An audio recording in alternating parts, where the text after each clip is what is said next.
everyone. Morning. Yeah. Okay. Before we start our talks today, I would like to make a few pre-event announcements. Now, once again, good morning, everyone, ladies and gentlemen. Welcome to this Utah International Women's Day 2021, Empowering Women, Gearing Towards Equality. Now, this is the last session. Since 3rd of April, and we already started this event where we have invited Mr. Lawrence Fong from St. John Ambulance, and also Dr. Jenny Go, who is a cosmetologist, to come and share their experience, and also talks about mental health and also beauty, care. So last week we have invited, our co-organizers, which is National Cancer Society of Malaysia. We have Miss Mahira Masum and also Miss Navi Indran Pillai to come and share with us about cancer, about the disease in Malaysia. Now, we are happy today that we are inviting, we are having our two, I would say, very successful speakers to come and very successful academicians to come and share with us about their insight and also their knowledge, in their area of specialization. All right, so this today will be the final session, or also the last session of this Utah International Women's Day 2021, Empowering Women, Gearing Towards Equality. Now, for your information, ladies and gentlemen, this event is co-organized by the University Tunku Abdul Rahman, Utah, Kampar Campus, and the National Cancer Society of Malaysia, NCSM. I will be your MC for today, and my name is Fong Wei. Now, as we will be starting the event very shortly, please be reminded of the following house rules. Please show up on time. You may not disrupt the webinar by logging late, but you may miss the important information at the beginning of this event. Now, arriving on time prevents you from wasting additional time contacting us, the organizer, after the fact to find out what you have missed. Please mute your audio if lines are open. Otherwise, you will be muted for voice hearing during the presentations, but you will be able to provide questions via the chat function. Please turn off your webcam during the webinar. Even if you are on listening mode, check that your webcam is off or cover the lens with a post-it notes if necessary.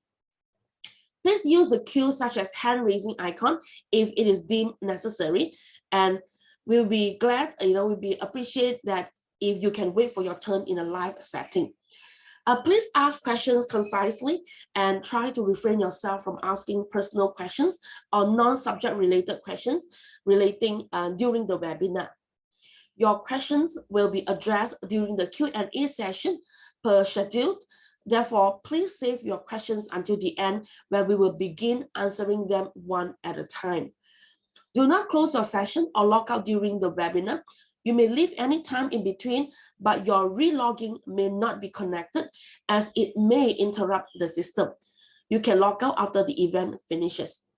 Please be informed that the webinar is being recorded. For Utah staff and students, please fill in the sign-in form via the link provided here. And I would like to take this opportunity to thank our generous sponsors, Biotech Abadi, Perkin Elmer, Genavi Scientific, RGS Corporation, and Silky Girl. Now, without their generosity, this event will not be possible. Therefore, thank you very much. It is 9:55. Please bear with us, and we will begin the event sharp at 10 o'clock later. Thank you.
This time I feel there's no one to save me.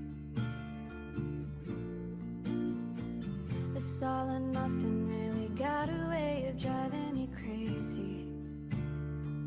I need somebody to heal, somebody to know, somebody to have, somebody to hold. It's easy to say, but it's never the same. I guess I kinda like the way you numbed all the pain. Now the day bleeds into nightfall, and you're not here to get me through it all. I let my guard down, then you pulled the rug. I was getting kinda used to being someone you loved. I'm going under, and this time I feel there's no one to turn to. It's all or nothing way of loving got me sleeping without you. I need somebody to know, somebody to heal, somebody to have, just to know how it feels. It's easy to say, but it's never the same. I guess I kinda like the way you helped me escape. Now the day bleeds into nightfall, and you're not here to get me through it all. I let my guard down, then you pulled the rug. I was getting kinda used to being someone you loved. And I tend to close my eyes when it hurts sometimes. I fall into your arms. I'll be safe in your sound till I come back around. For now the day bleeds into nightfall, and you're not here to get me through it all. I let my guard down, and then you pulled the rug. I was getting kinda used to being someone you loved. But now the day bleeds into nightfall, and you're not here to get me through it all. I let my guard down, then you pulled the rug. I was getting kinda used to being someone you loved. I let my guard down, then you pulled the rug. I was getting kinda used to being someone you loved.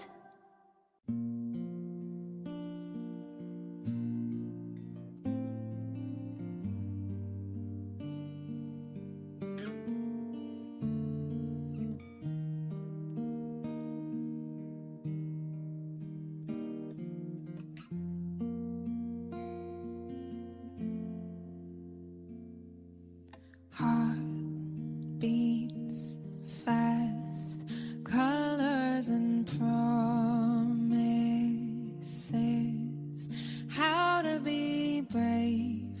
How can I love when I'm afraid to fall? But watching you stand alone, all of my doubt suddenly goes away somehow. One step closer.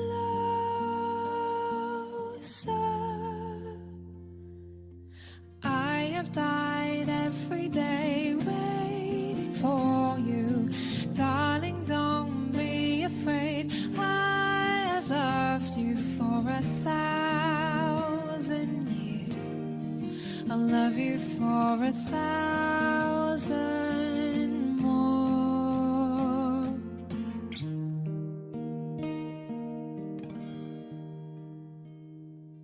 Time stands still, beauty in all she is.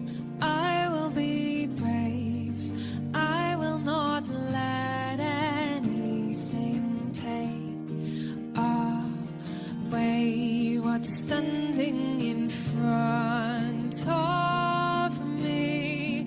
Every breath, every hour has come to this. One step closer. I have died every day waiting for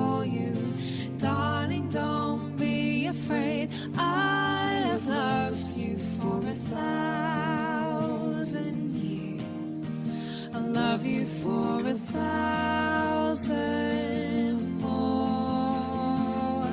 And all along I believed I would find you. Time has brought your heart to me.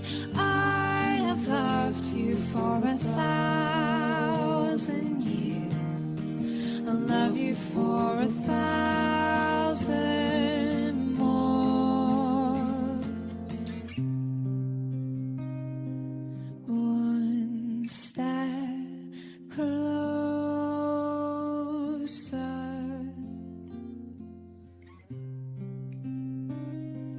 One step closer.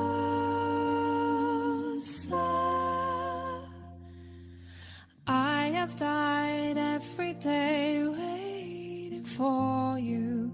Darling, don't be afraid. I have loved you for 1,000 years.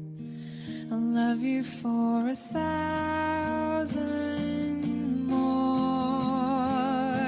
And all along I believed I would find you. Time has brought your heart to me. I have loved you for 1,000 years. I'll love you for. All right. And once again, good morning, everyone. Welcome to this event, the Utah International Women's Day 2021, Empowering Women Gearing Towards Equality, the final session. Once again, a very good morning to Assistant Professor Dr. Poon Lee Quinn, the organizing chairperson, fellow speakers, Associate Professor, Chemist, Technologist, Dr. Lam Ziman, Faculty of Engineering and Green Technology, Utah Kampa Campus, Assistant Professor, Dr. Sharon Wilson, Faculty of Creative Industries, Utah Sungai Long Campus, faculties and staff, students, ladies and gentlemen. Once again, welcome to the Utah International Women's Day 2021, Empowering Women Gearing Towards Equality, the final session. This event is co-organized by the University Tunku Abdul Rahman Utah Kampa Campus and the National Cancer Society of Malaysia, NCSM. I am Feng Wei and I will be your MC for today. This year, the theme for International Women's Day is Women in Leadership, Achieving an Equal Future in a COVID-19 World. It celebrates the tremendous efforts by women and girls around the world in shaping a more equal future and recovery from the COVID-19 pandemic and highlights the gaps that remain, as quoted by United Nations 2021.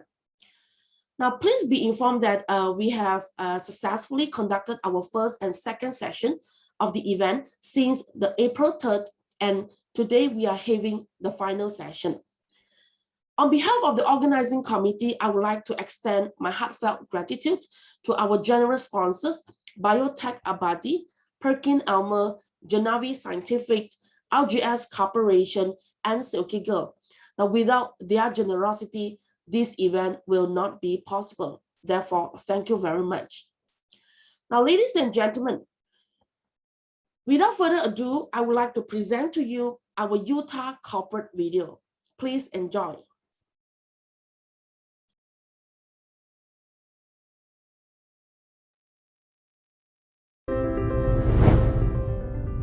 Welcome to University Tunku Abdul Rahman, one of Malaysia's leading teaching and research universities. University Tunku Abdul Rahman, or UTA, as it is commonly known, started as a dream by a group of leaders in the Malaysian Chinese Association, or MCA, after they founded Tunku Abdul Rahman College in 1969. Led by former MCA President Tun Dr. Ling Leong Sik, the founding council chairman of UTA, the group worked furiously and tirelessly until their dream turned into reality when the fourth Prime Minister of Malaysia, Tun Dr. Mahathir Mohamad, officially launched University Tunku Abdul Rahman in Kuala Lumpur on 13 August 2002. In recognition of his significant contributions, Tun Dr. Ling was appointed as the inaugural Chancellor of UTA on 18 January 2017. Utah's first intake of 411 students was in a single campus in Petaling Jaya, offering just 8 undergraduate programs in 3 founding faculties. Today, Utah is a comprehensive university offering programs ranging from foundation and honors bachelor to master's and PhD levels in 9 faculties, 3 institutes, and 3 centers.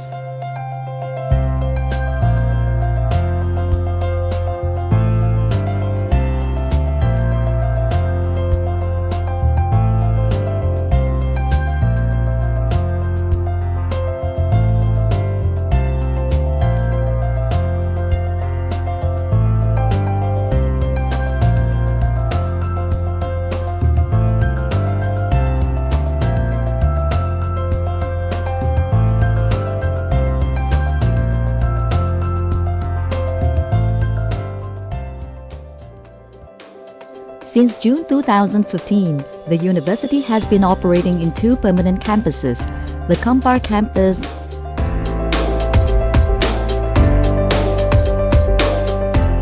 and the Sungailong campus.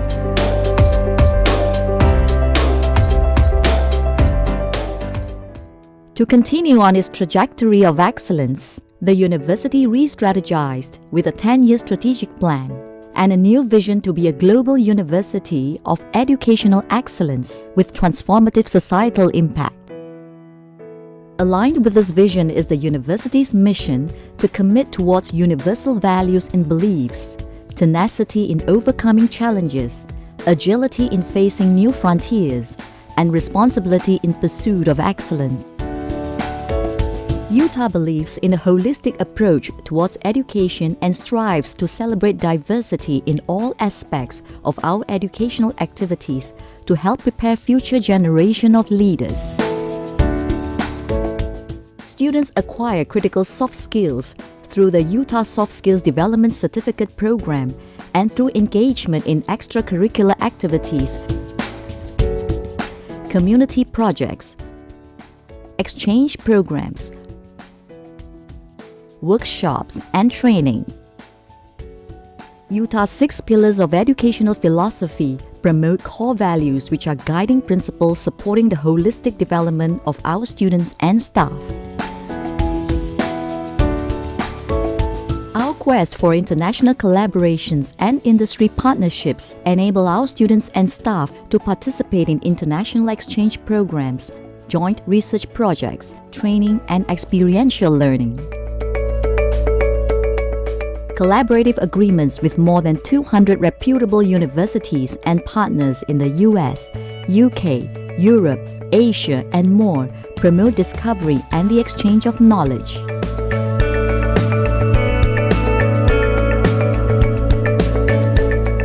Among our alumni are successful entrepreneurs and leaders in multinational companies advancing rapidly in their career.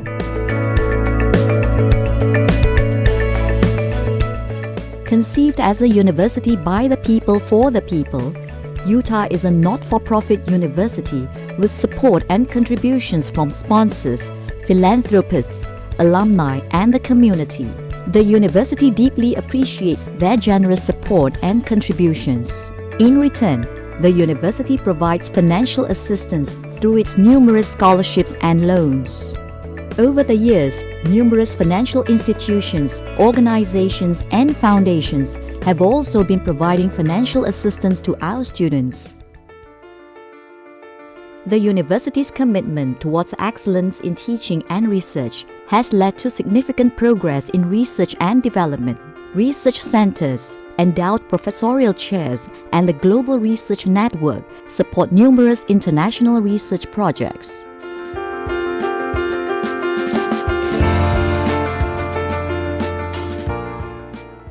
Utah is now widely recognized as a leading progressive university in Malaysia.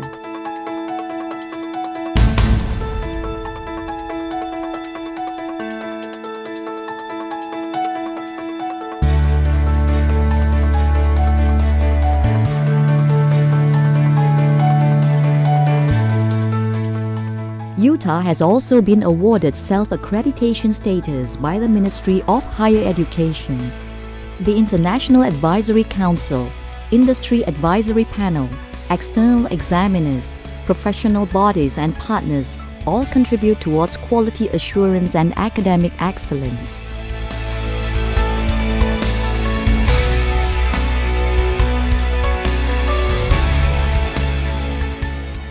Our academics' pursuit for scholastic excellence constantly earns them recognition and accolades.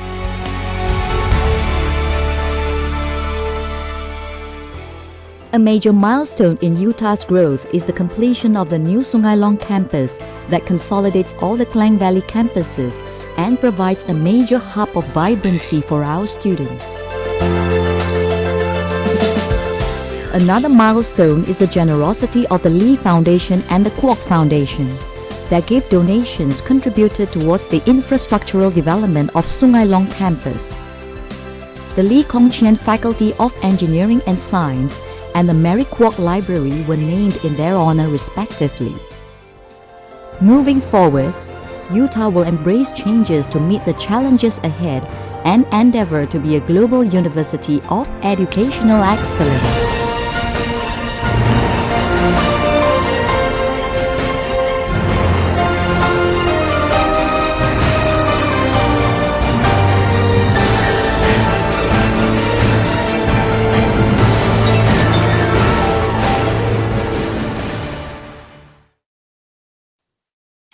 All right, thank you very much.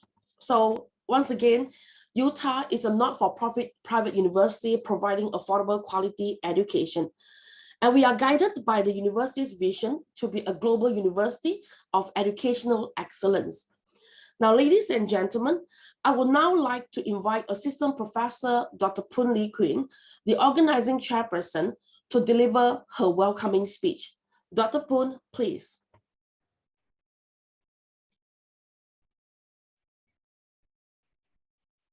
Hi, good morning, everybody, and good morning, honorable speakers, colleagues, students, and ladies and gentlemen. On behalf of the organizer, again, we wish to extend our warm welcome to you to Utah International Women's Day 2021, Empowering Women Journey Towards Equality. This is our third section and also will be our final section. This is my honor to host you along with my colleagues who are from various faculty of Utah Gamba campus for today's occasion. I would like to take this opportunity to thank my colleagues. So we have a very great team, organizer committee members. So thank you for your contributions and efforts to make this event possible. Thank you. And once again, we are gathered here to celebrate the achievements of women and girls. In this 21st century, the number of women graduating for university with higher degree is increasing.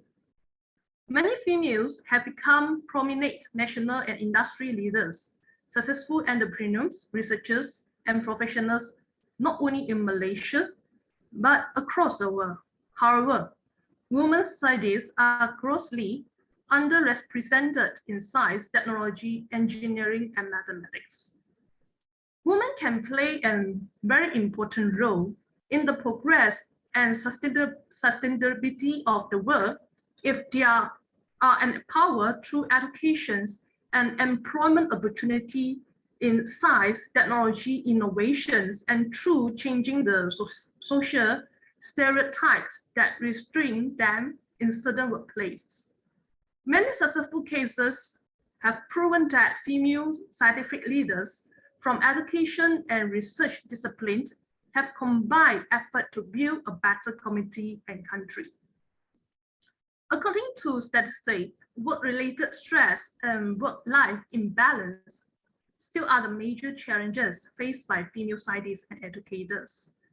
Self-confidence, dedication, and hard work are the most commonly adopted coping strategy among us. And therefore, flexible working timing, women-friendly management policy, fair appraisal, and mentorship slowly appear to reduce the work-related stress and improve work-life balance among female scientists and educators, just like us. Through this occasion, you will understand the challenges and coping strategy faced by Utah female scientists and educators, and how they perform to improve their contributions to community, society, and our country. So we hope this talk will also motivate our young female students who are joining us today and scientists to invest their career and ultimately help the social development of Malaysia. So before start the talk, once again, I would like to honor our guest speakers, sponsor participants for your great support to make this event possible again. Thank you for your attention and being a part of this occasion. Thank you. All right, thank you, Dr. Poon, the organizing chairperson. Now, again, we hope that through this event, we were able to expose the community in Utah and public on the role of women in society through the talks delivered by various prominent speakers from different fields and relevant industries emphasizing women empowerment and gender equality practices. We also hope that we are able to promote women's health awareness, family and work-life balance activities throughout our talks. Now, once again, a special thanks to our generous sponsors, Biotech Abadi, Perkin Elmer, Genavi Scientific, RGS Corporation, and Silky Girl. Without your generosity, this event will not be possible. Thank you. Now, ladies and gentlemen, she is an associate professor at the Department of Environmental Engineering, Faculty of Engineering and Green Technology, or in abbreviation FEGT, Utah Kampa campus. Her main research focuses on the development of engineered nanomaterials for use in the wastewater purification and renewable energy areas. She is appointed as a visiting researcher at Guilin University of Technology, China, from 2018 and 2021. She is also currently an editorial board member and reviewer for several renowned journal publications. Her major contribution to the society is by serving as a STEM academia through community programs and schools' STEM projects. Now, she was a recipient for Asian Women Entrepreneurs Leadership Award in Science and Environmental category, awarded by Malaysia Chinese Women Entrepreneurs Association, MCWEA, in 2019, and L'Oreal UNESCO for Women in Science Fellowships 2018, awarded by L'Oreal UNESCO. She was also the recipient of the Best Award and Gold Award during National Innovation and Invention Competition through Exhibition 2019, or is also known as iCompex 19. Now this year, she is recognized by the Asian Talented Young Scientist Program of Guangxi, ATYSP, by Guangxi Province, China. Now for our last session today, we are very proud to have invited Associate Professor, Chemist Technologies, Dr. Lam Ziman of Utah Kampa campus. Please, Dr. Lam. Thank you, Dr. Dion, for the introductions. Now I'd like to share the screen.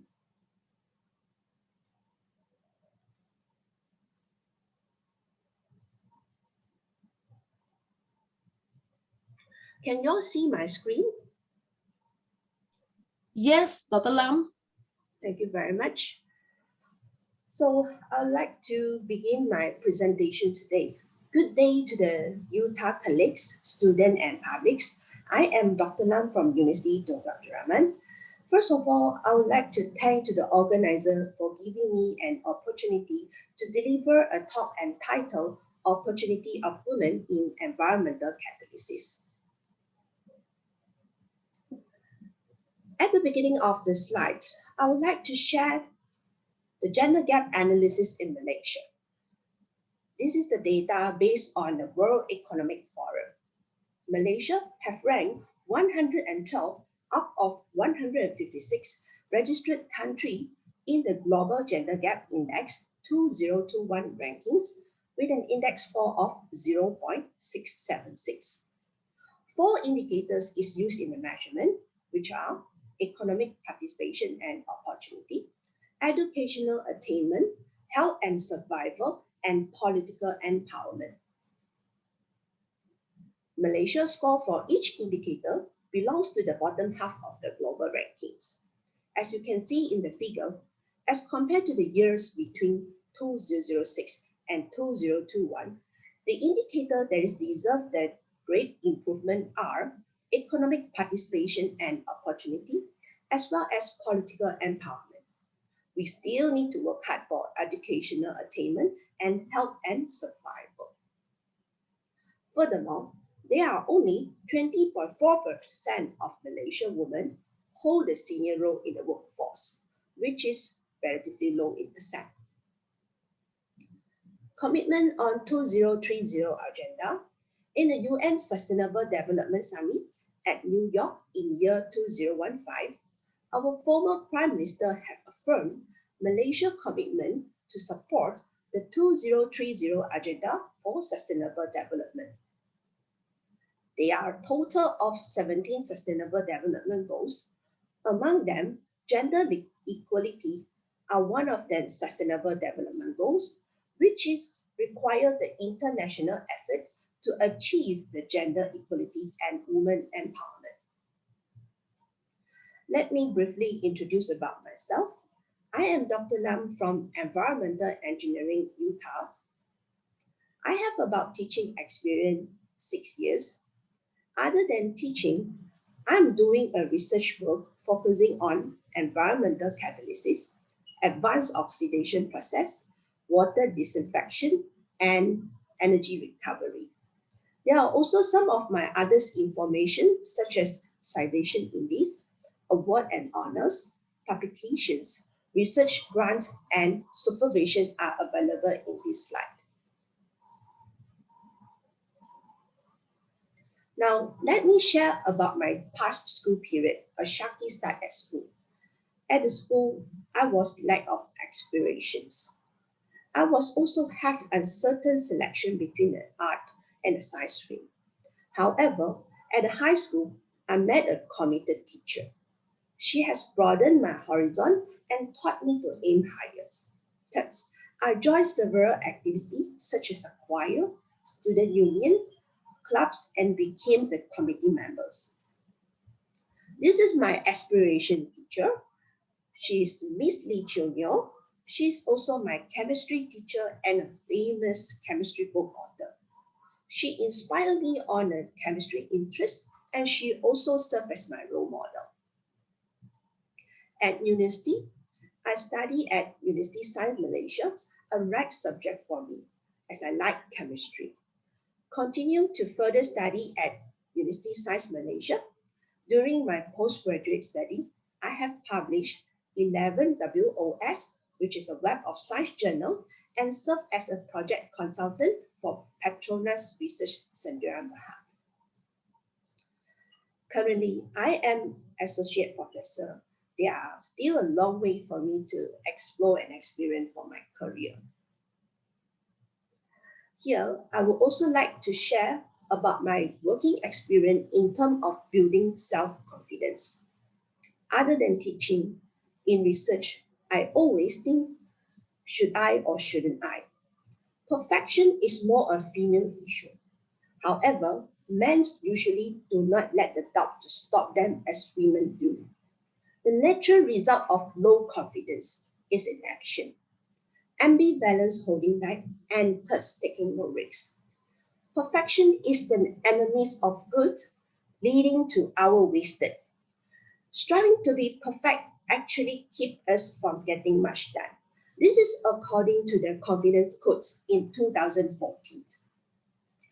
Thus, don't edit exhaustively everything that you think and write. If you do, you will never end it. Women should be also confident to put forward on their grant application at early career. Starting from a small grant, the female researcher can have some funding to engage with the research work. Publications. Publication is another key for career progressions. Women are encouraged to publish or to be a first author on their paper publications. My research is aligned with Malaysia 12 Plan under the category of environmental sustainability. Besides, my research is also well aligned with an SDG 6, clean water and sanitation, SDG 7, affordable and clean energy, as well as SDG 13, climate action. Starting from this slide onward, I would like to share a little bit about my research experience in environmental catalysis. The content of the subsequent slide might be technical, and I'll try to deliver using a more layman term manner. We are living in a carbon-bearing city. Sunlight, as a clean and abundant fuel source, is used to power the water sector as well as the various sector. As a consumer, we obtain a chemical-free potable water, and simultaneously, we are generating wastewater. So, if we could extract the small fractions of the energy in the wastewater, we can actually power back the water sector as well as other sectors. For instance, the biogas generation during the wastewater treatment is one of the renewable energy obtained throughout the process. My research is focusing on photocatalysis technology. It is a process used to harvest the solar energy to form a chemical energy. So why photocatalysis? Wastewater pollution, complication of traditional treatment, stringent water quality control standard, hazards of pollutant, as well as abundant sunlight obtained throughout the year in Malaysia have driven me to start the photocatalysis work. And examples of the photocatalysis application are the productions of the renewable gases, such as the hydrogen gases, bacterial disinfections, as well as water and air treatment. So how the photocatalysis work? It needs a semiconductor, which is a transition metal that is positioned in the middle class of the periodic table. Once the light is irradiated on this semiconductor, a series of the radical will be generated and take part in the photocatalytic reactions, which is the wastewater treatment. The overall efficiencies of the process is very much depends on the light type, material property, surface reaction, and interfacial charge reactions. In terms of material design, researchers are very much hungry to develop a visible light-driven photocatalyst. This is to absorb the solar spectra under the sunlight irradiation. Besides, the researcher also conduct some other strategies such as the minimization of the charge carrier recombinations and the promotion of the efficiency charge carrier transfer. Zinc oxide as a photocatalyst. This is the photocatalyst that I commonly use in my research. The crystal structures of the Z and O are hexagonal with side. The band gap is 3.2 to 3.3 eV, and it can be synthesized into various forms of morphology, such as the nanowires, nanoneedles, nanotubes, and nanofibers. My research work started on 2006, using the supported catalyst, such as the quartz tube, on the carbon nanotube, as well as activated carbon. In year 2011, the composite catalysts such as the transition metal oxide and pearl metal oxide also developed. Our first step with the supported catalyst, titanium dioxide loaded on activated carbon will be treated as a catalyst in treating the phenol as a targeted pollutant in the fluidized bed reactor.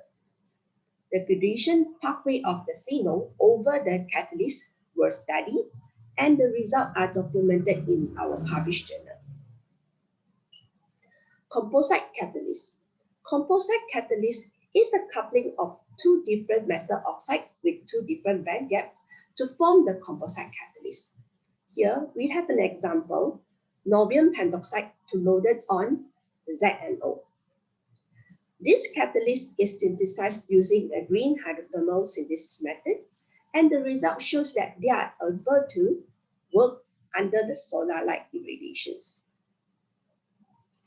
Various composite catalysts were also studied, such as the tungsten trioxide, copper oxide, and the nickel oxide loaded on the ZNO.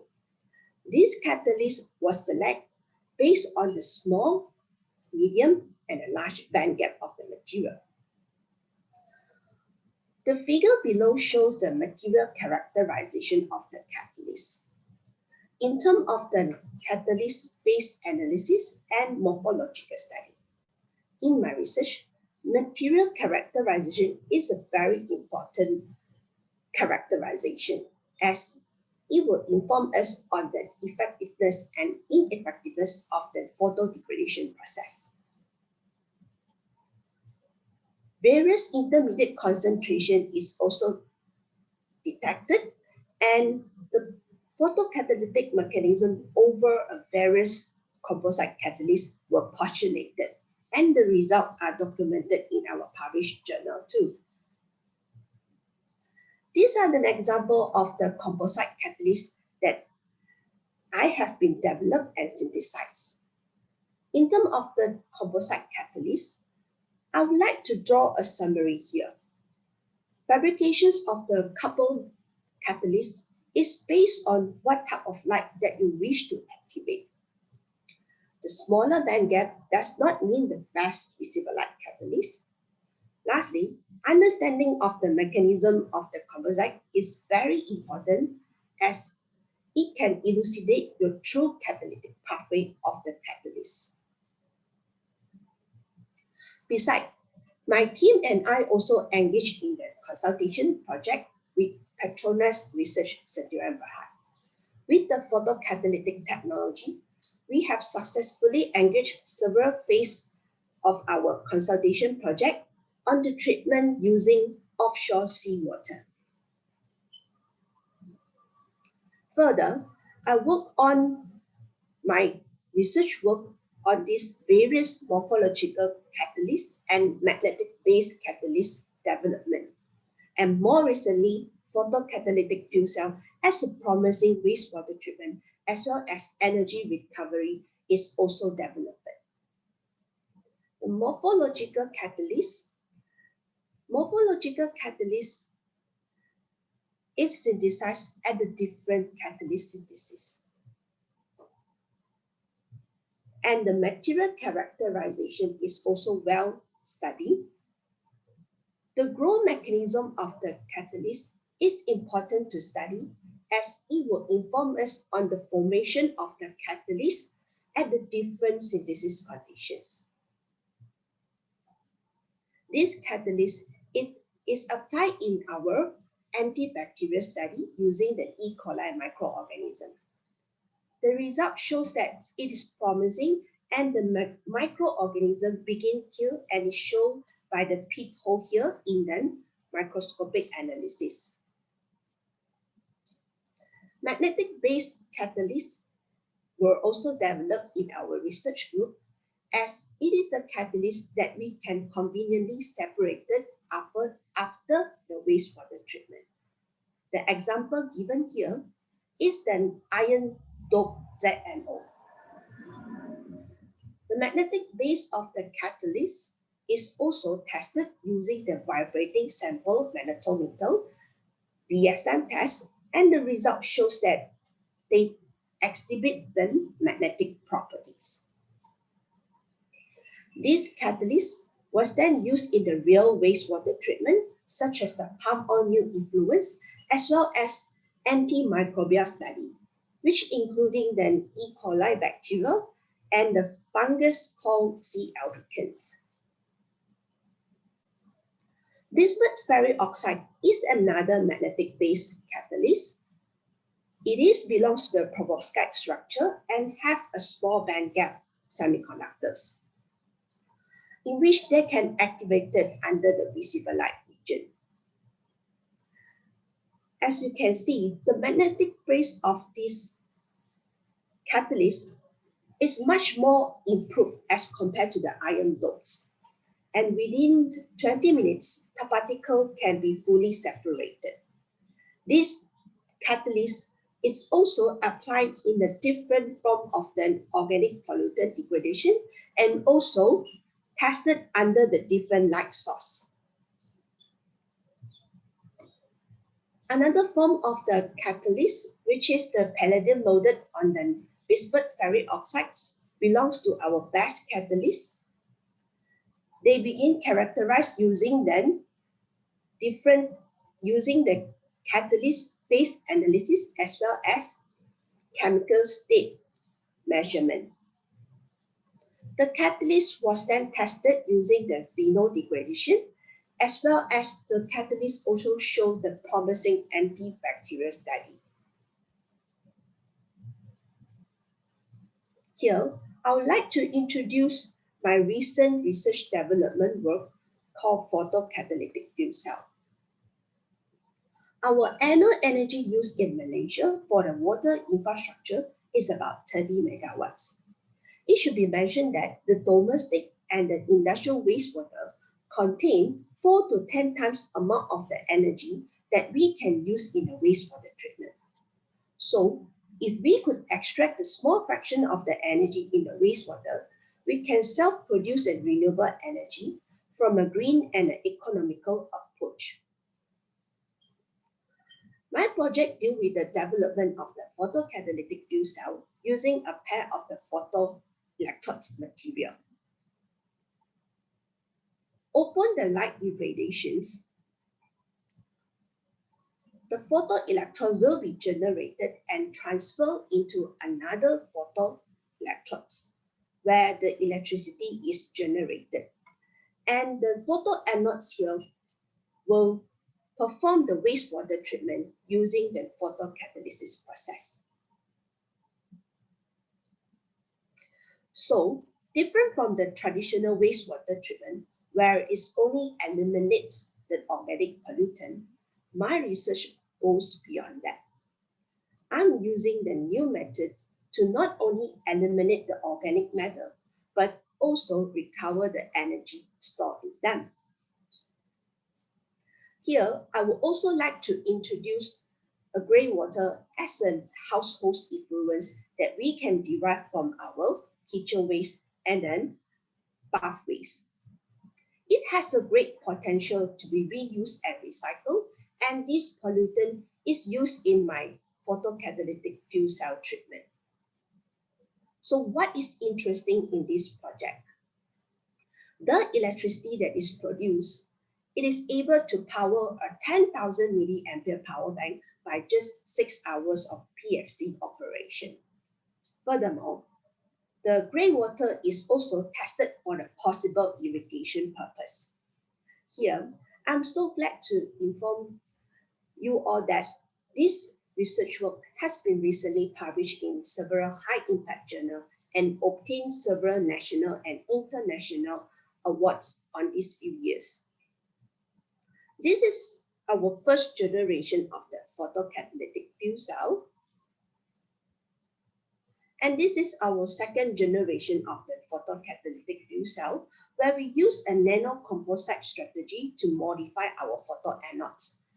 The results looks promising, and we able to activate them under the sunlight irradiation together with an advanced photoelectrochemical characterizations.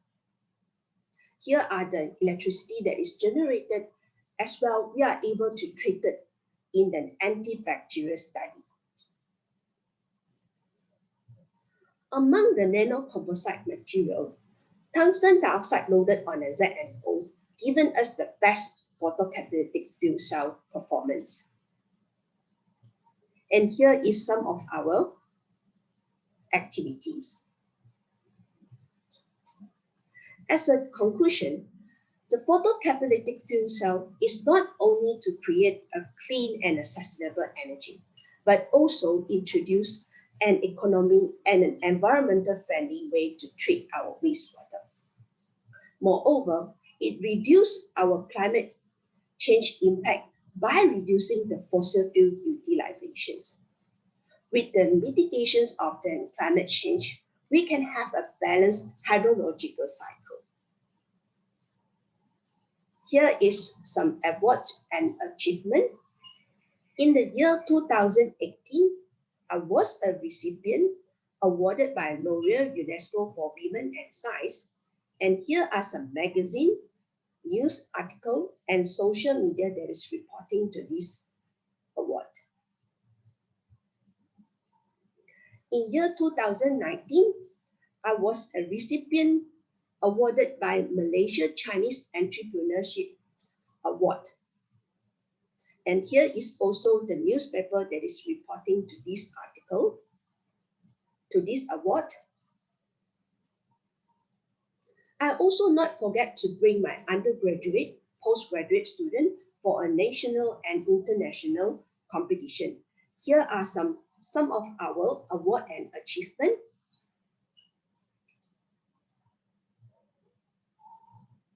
Research attachment at Guilin, China. I was appointed as a visiting lecturer at Guilin University of Technology.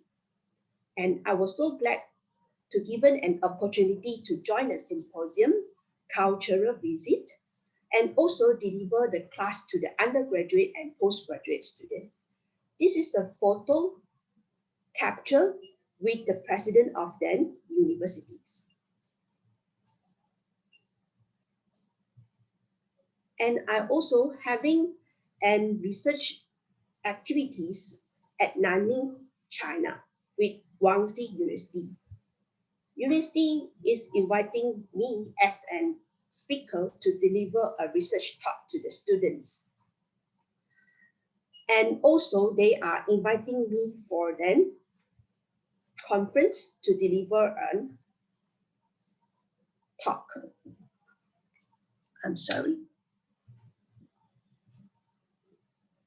So here is my postgraduate student in the environmental catalysis group. As you can see, there are about 60% of the female students, and most of them already graduated. Next one, I'm going to capture a new batch of the students' photo. I also joined the outreach activities. For example, the STEM educations projects in Westlake International School, Kappa, and also the STEM project in SK Sungai Lesong, as well as a community collaboration project between the Jabatan Kesihatan Batang Padang and JKKK Kampung Baru Kustim Pido Perak. Before I end my presentation, I would like to deliver a quote. Men and women have a role to play. Let's support more gender balanced representation in science and technology, and we move together in catalyzing and transformation into a better world. Here comes to the end. I would also like to wish our Muslim colleagues, students, and publics Selamat Hari Raya Puasa. Thank you.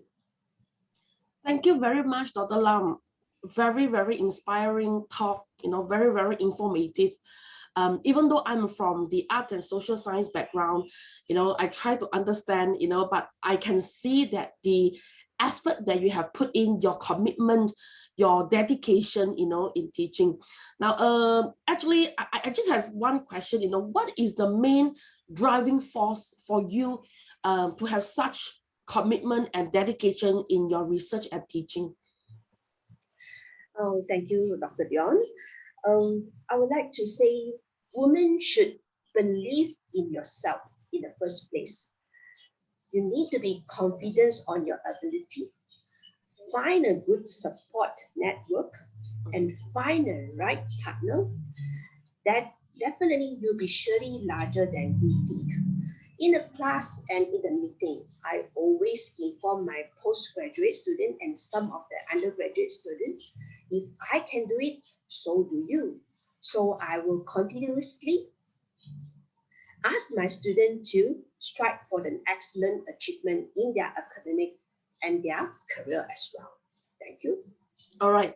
Now, just because just now one of your slides you mentioned about perfection is more a female issue. Now, why is it so? I agree with you. I do agree with you that women, I don't know, for me, always strive for perfection. And then, as you say, being a perfectionist will try to slow us down in achieving what we want to do. So why is it so that women, always strive for perfection?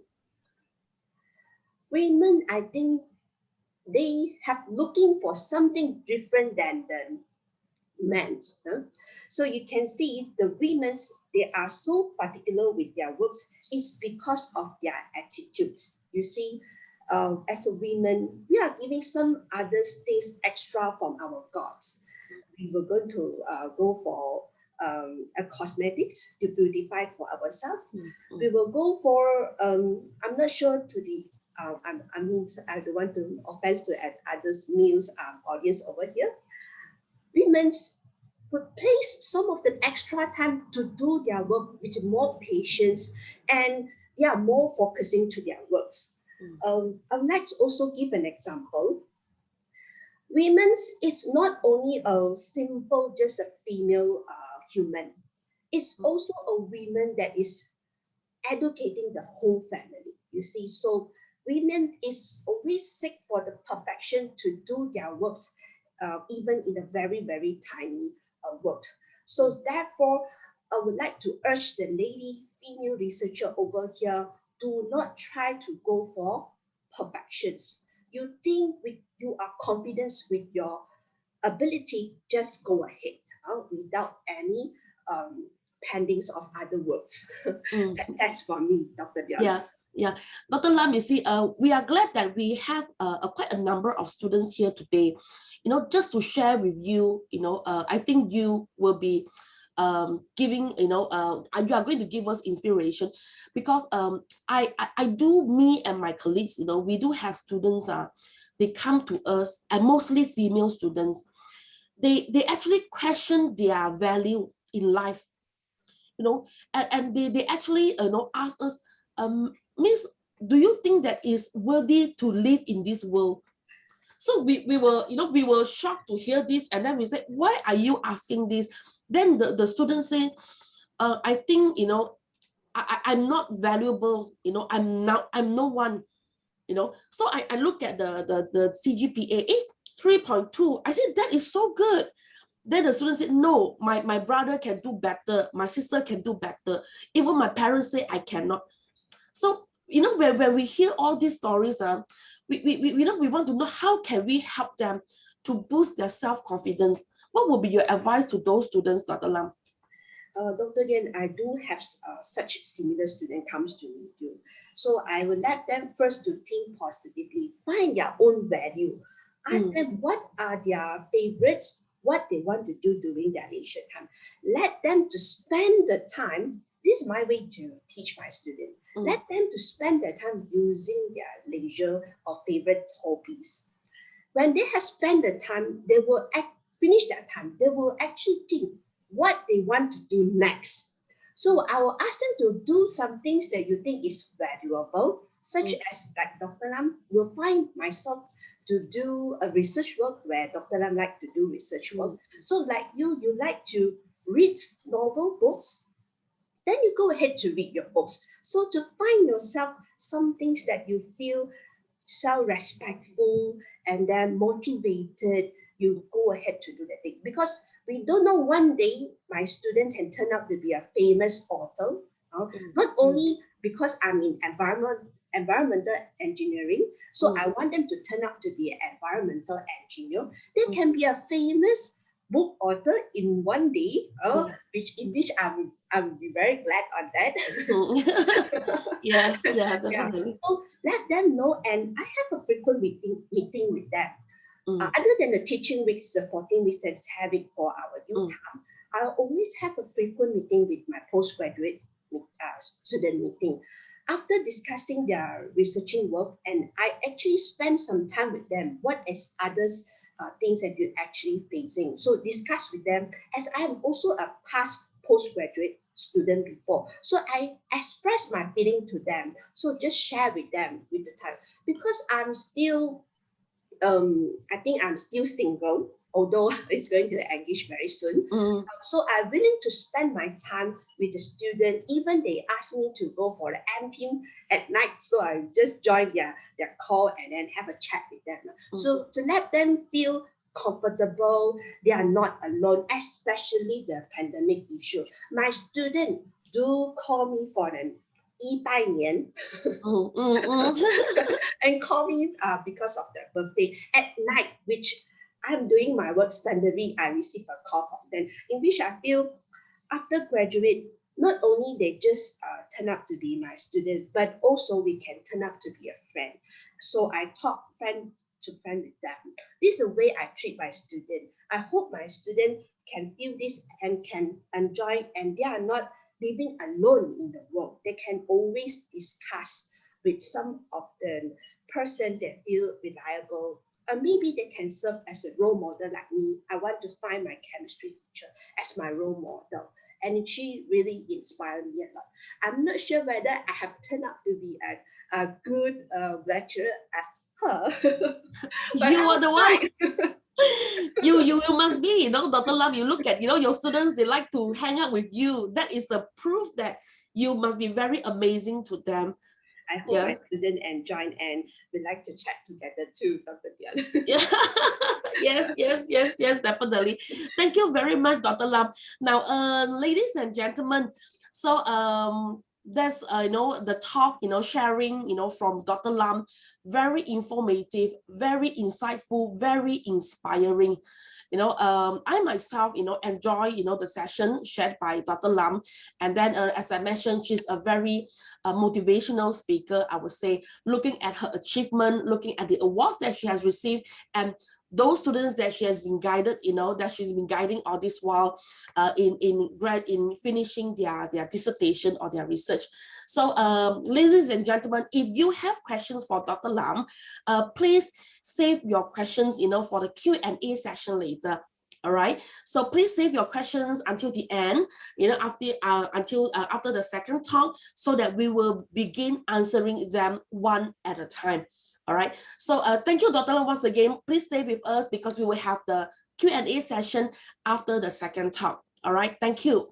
Okay. Now, ladies and gentlemen, please have a break while we present to you the corporate video of our sponsors, PerkinElmer, RGS Corporation, and Genawi Scientific. All right. So please bear with us, because after the multimedia presentation by our sponsors, we will be right back with our second talk. Thank you.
New Spectrum 3 from PerkinElmer is a result of more than 75 years of expertise in infrared spectroscopy.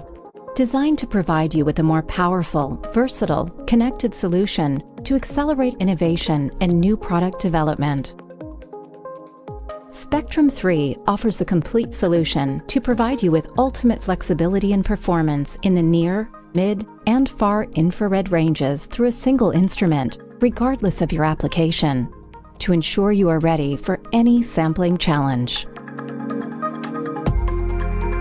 Maximize your productivity and save time by running multiple analyses and routine protocols directly from the instrument without returning to your PC. For over 75 years, PerkinElmer has been the leader in advancing infrared spectroscopy. Choose the new Spectrum 3 to extend your range and your science.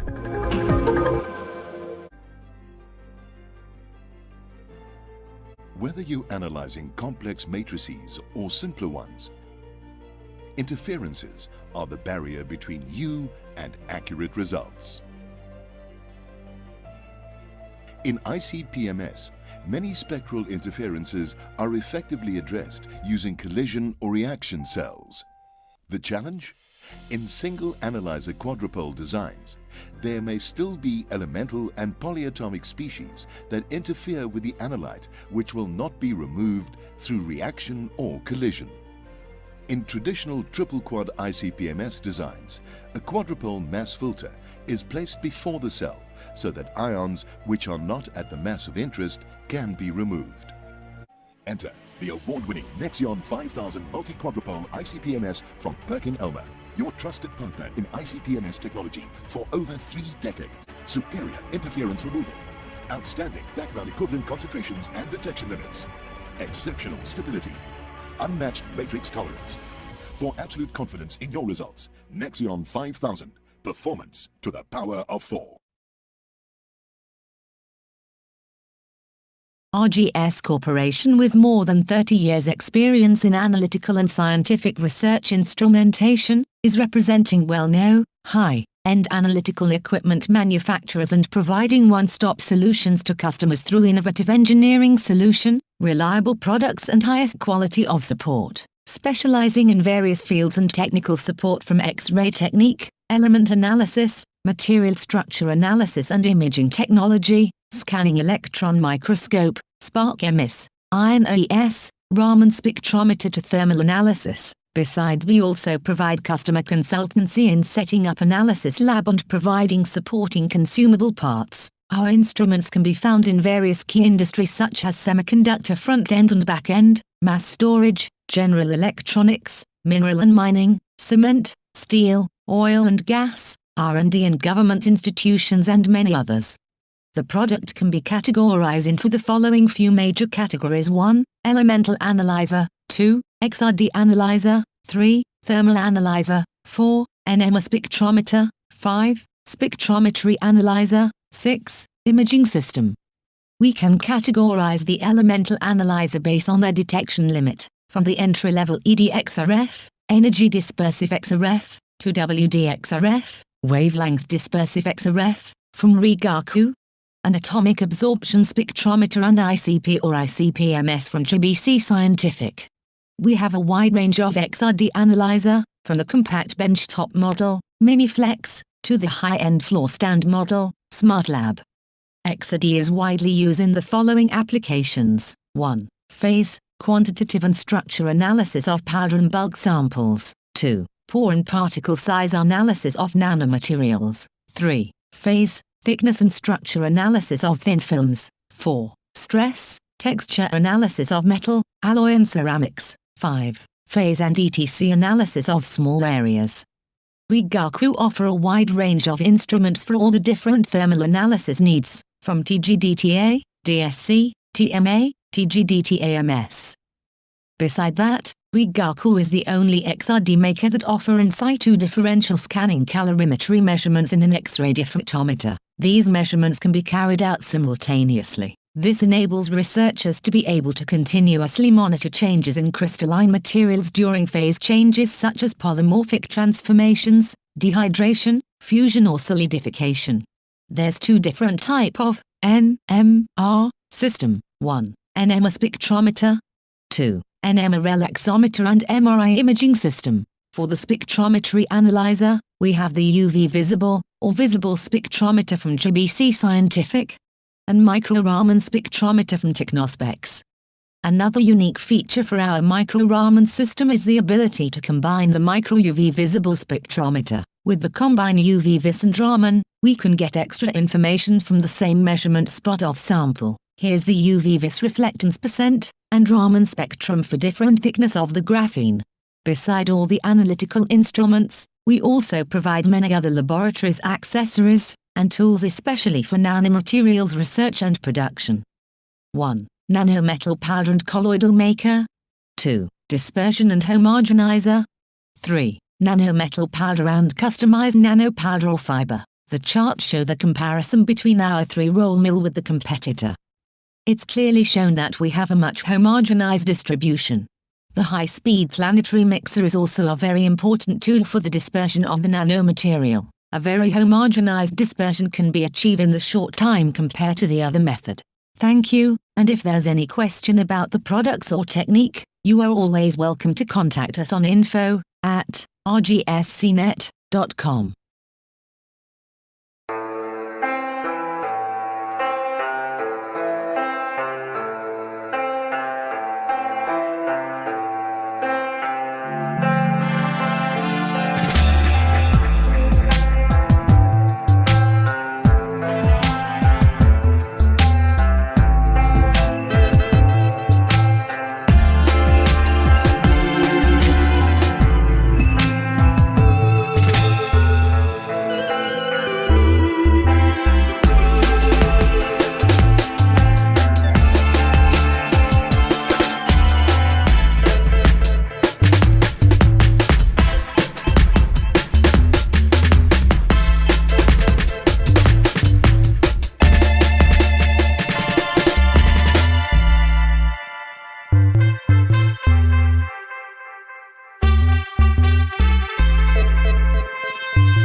Okay, thank you. Once again, we would like to thank our generous sponsors.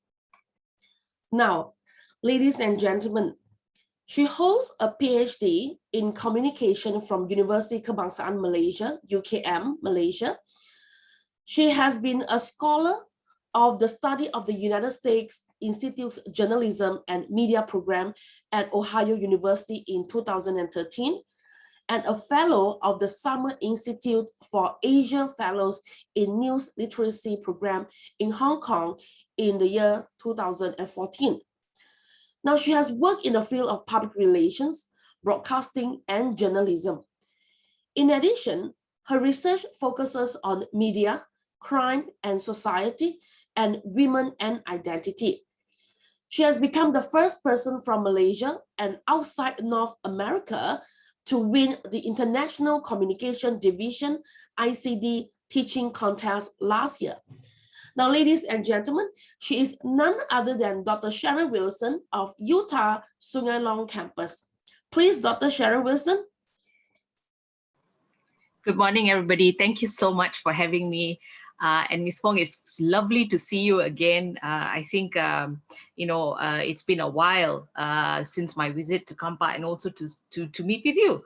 To my fellow friends, staff of Utah, students of Utah, public, thank you so much for joining us this Saturday morning. And I'm so glad to be sharing this, this session with you.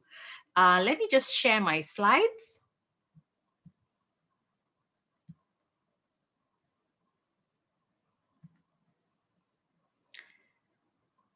Okay. So today, what I wanted to share with you was, I'm sure you're curious to know, what is this all about, women in a women's world? But before that, greetings I bring to you from the Faculty of Creative Industries, Utah. And with that said, I just want to share a couple of things with you. Now, ever since development, ever since independence, a lot of efforts have been made to upgrade the status of women in this country. Some of the propositions include progressing the development of women and to recommend that their rights be maintained. Some of the advocacies which have been beneficial have been through law and guidelines. For instance, to eliminate the discrimination towards women in society, especially in sectors of social, cultural, economics, and politics, there are a couple of things. For instance, protecting women from abuse and physical and emotional harassment, protecting women, ensuring 30% quota for women to be selected to higher positions, including becoming members of corporate, appropriate amount of maternity leave for women who are working and enabling them to return to their positions when the maternity leave has ended, preparing infrastructure and basic necessities, skills, and training at the workplace to ensure they are able to achieve their capacities. Now, today, the movement to improve the position of women so that they are given the same rights as men at a national and international level is supported by the United Nations in the Sustainable Development Goal, which is gender equality.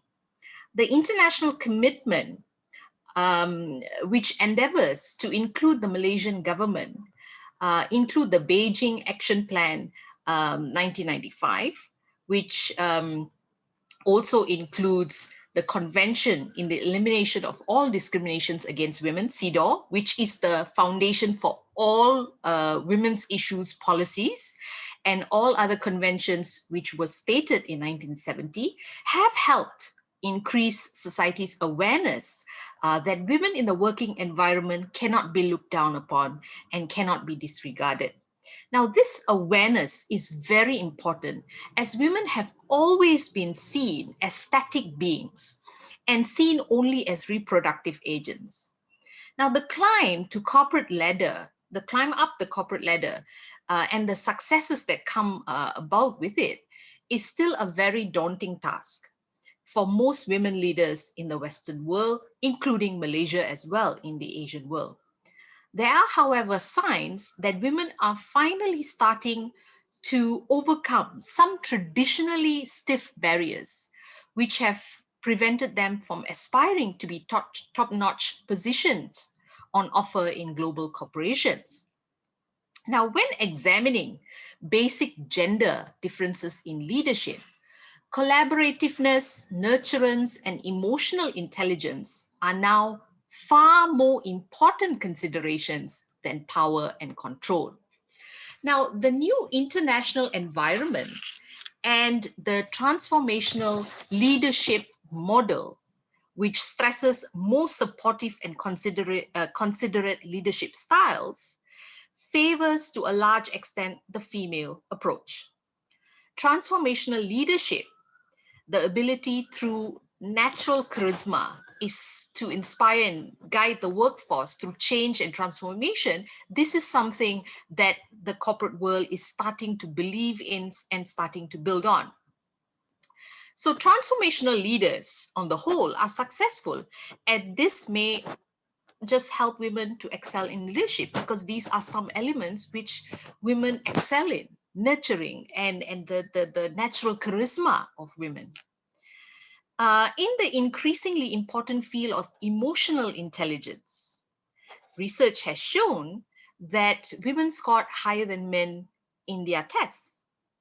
They underline the fact that women have always had a desire to lead, but have been considerably handicapped and politically, economically, and socially restricted. These barriers have now, to a large extent, been removed. Those who are well-rounded and capable of handling adversity Ambiguity and uncertainty in times of crisis will leave their mark. And we have seen that countless of times throughout these 1.5 years with the COVID pandemic, that women have come out to support their households and to support the economy. And as we see this in the nomination of an election of various women in the fields previously led by men, such as Kamala Harris, the Vice President of the United States, Angela Merkel, the Chancellor of Germany, serving her 4th term, mind you, Nirmala Sitharaman, India's Finance Minister, Niki Widiawati, the CEO of Indonesia's oil and gas company Pertamina, Ho Ching, CEO of Singapore's Sovereign Wealth Trust, Temasek, and even our very own Wan Aziza, our former DPM. As much as this is a very impressive stand, but these are few women in the spotlight. Although we have witnessed a significant increase in women in leadership positions across the globe, certain stereotypical perceptions still prevail. For example, women's aptitude and qualifications, traditional attitudes concerning women's role in society, women's limited access to social networks, and old boys association, to mention just a few. And the biggest challenge today is the challenge women face with other women. And I'll come to that in a while. What we don't see are women in dollar companies. Dollar companies meaning your everyday job, everyday organization, everyday women. And we seek to have women not just filling up a quota for the sake of filling up the women quota because a government policy says so, but in positions which allow women to compete with their male counterparts. What that means basically is men and women going for a position, they both should be given equal opportunity based on their skills, knowledge, and training, and not for their gender.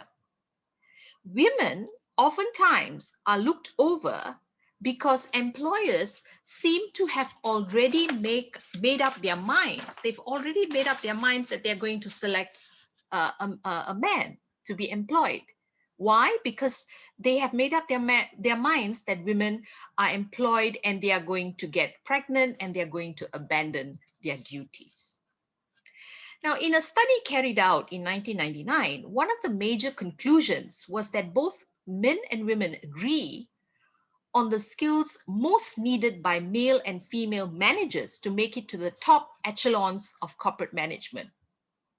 Stereotyping about women managers still prevailed in a lot of companies, and that is something that has been ongoing till today. Women managers are said to have lacked commitment and purpose required to make it to the top echelons. They don't visualize themselves in leadership roles and don't believe they belong there. I think this goes back to a question that was posed just now to the first speaker about a student who says, I'm not worthy. And I'll address that in a bit, because this visualization that a lot of women have in their minds is that I'm not worthy to be where I am. I'm not worthy to be CEO. I'm not worthy to be a leader, for example. So beyond this, the implications are that women are strong on soft skills. Okay, the fact that they are good at communicating, they are good at negotiating, they are good at dealing with customer relations and human resource management. Men believe that these perceptions of women managers play an important role in their promotability within the organization. The glass cliff concept. So we've heard the glass ceiling. You break because there's a barrier and you can't go through that barrier, but that barrier has been broken. Now we have the glass cliff concept, where it stresses that women are often brought into top leadership positions where men have failed and the situation is almost irredeemable. This context makes it doubly difficult for women to succeed, even more so when they are often judged by different standards compared to their male counterparts.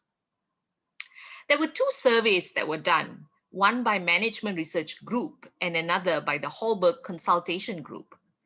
And it concluded that it is a myth to believe that women are more democratic than men in their leadership styles.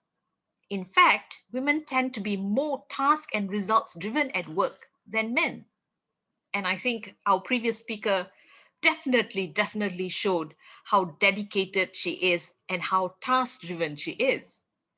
In fact, it also says that, at the same time, women scored highly in the fields of communication, and they were active listeners, they motivated others, and they produced high quality work.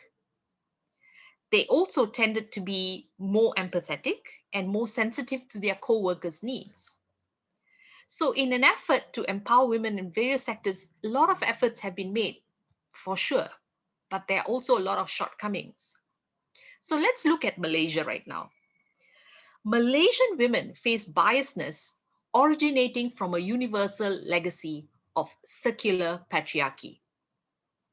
Women are still severely underrepresented in the highest decision-making positions, even though the 14% of female graduates at about 60% is among the highest in Asia. The representation of women on boards in Malaysia is considered low compared to other developed countries, which is, for example, 42% in Norway, 40.8% in France, 33.7% in Finland. It may well be that the boards in Malaysia are still very much all boys club. Therefore, breaking their dominance is not easy. Years of encouraging employers to promote women managers to top positions has not paid off in any way that the government of Malaysia would like to see. But it may not be all that easy. The notion that the managerial positions are not suitable for women makes it difficult for them to climb up the corporate ladder. Now, as reflected in a lot of studies, the argument has been made that if a man and a woman were to compete for a management position with both having the same qualifications, experience, and skill sets, the man would still be chosen, one to be promoted to a higher corporate position. While women have increased their numbers in paid work as a whole, they remain underrepresented at decision-making levels in the Malaysian public and private sectors, and this has shown to stand at 32.4% and 26.7%. According to Julie Schwak, she wrote a book about women in Malaysia, and she says that women in Malaysia can be framed as agents in multiple ways. Their role in social reproduction is underlined by state discourses in which they are praised as those who can produce and properly raise the country's human capital in an era of global competitiveness. They are framed as a productive source of labor in Malaysia's knowledge economy. Focusing on women's economic empowerment does not address many of the problems affecting Malaysian women and foreign domestic workers. Instead, this focus ignores many feminist political agendas and the social economic inequalities that women face. Now, recognizing that Malaysian women have much potential to excel in management, the economic development plans appear to assist women in enhancing their careers, and the government has formulated the National Policy on Women as an initiative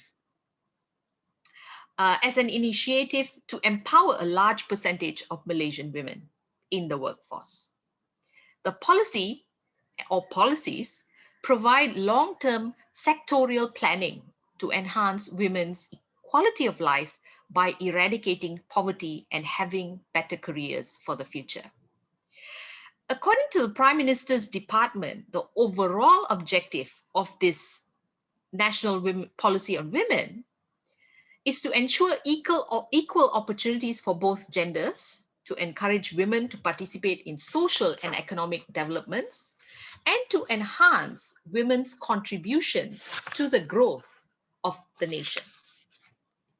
It also highlights some major issues that may hinder women from entering the paid labor market in Malaysia. On average, the labor force participation rates among women in Malaysia is relatively low as compared to other Asian women. Yet, Malaysian women are still seen as comparable to other Asian countries due to barriers such as lack of equal opportunities, lack of managerial skills, lack of networking, and lack of career strategies in other countries. And this tends to restrict Asian women from seeking career advancements, especially to the upper echelons of management. Given the case in Malaysia also, and this situation can be explained for the fact that Malaysia is a Muslim country, and the advancement of women in Malaysia may be influenced or restricted by societal factors such as strong patriarchal systems, ethnicity, and cultural values. Nevertheless, the last few decades have witnessed a great improvement in gender equality and women's rights.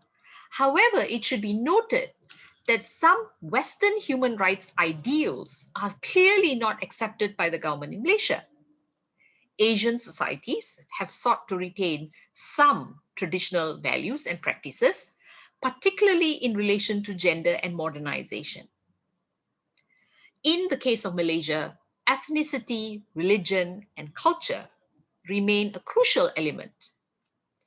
Thus, the government had to control these sensitive issues by not violating the sanctity of the Malaysian constitution, ethnicity, cultures, religions, and family. Although women's involvement in the national development agenda should not be secluded to ensure its commitment to achieve gender equality, it is only promoted within certain limits when gender equalities are still found to exist in socio-economic positions in Malaysia, especially in management. Women's disadvantaged positions in the labor market is a reflection of patriarchy, where women remain subordinate in many societies. Without women challenging these patriarchal powers within organizations, men's positions will continue to be a privilege.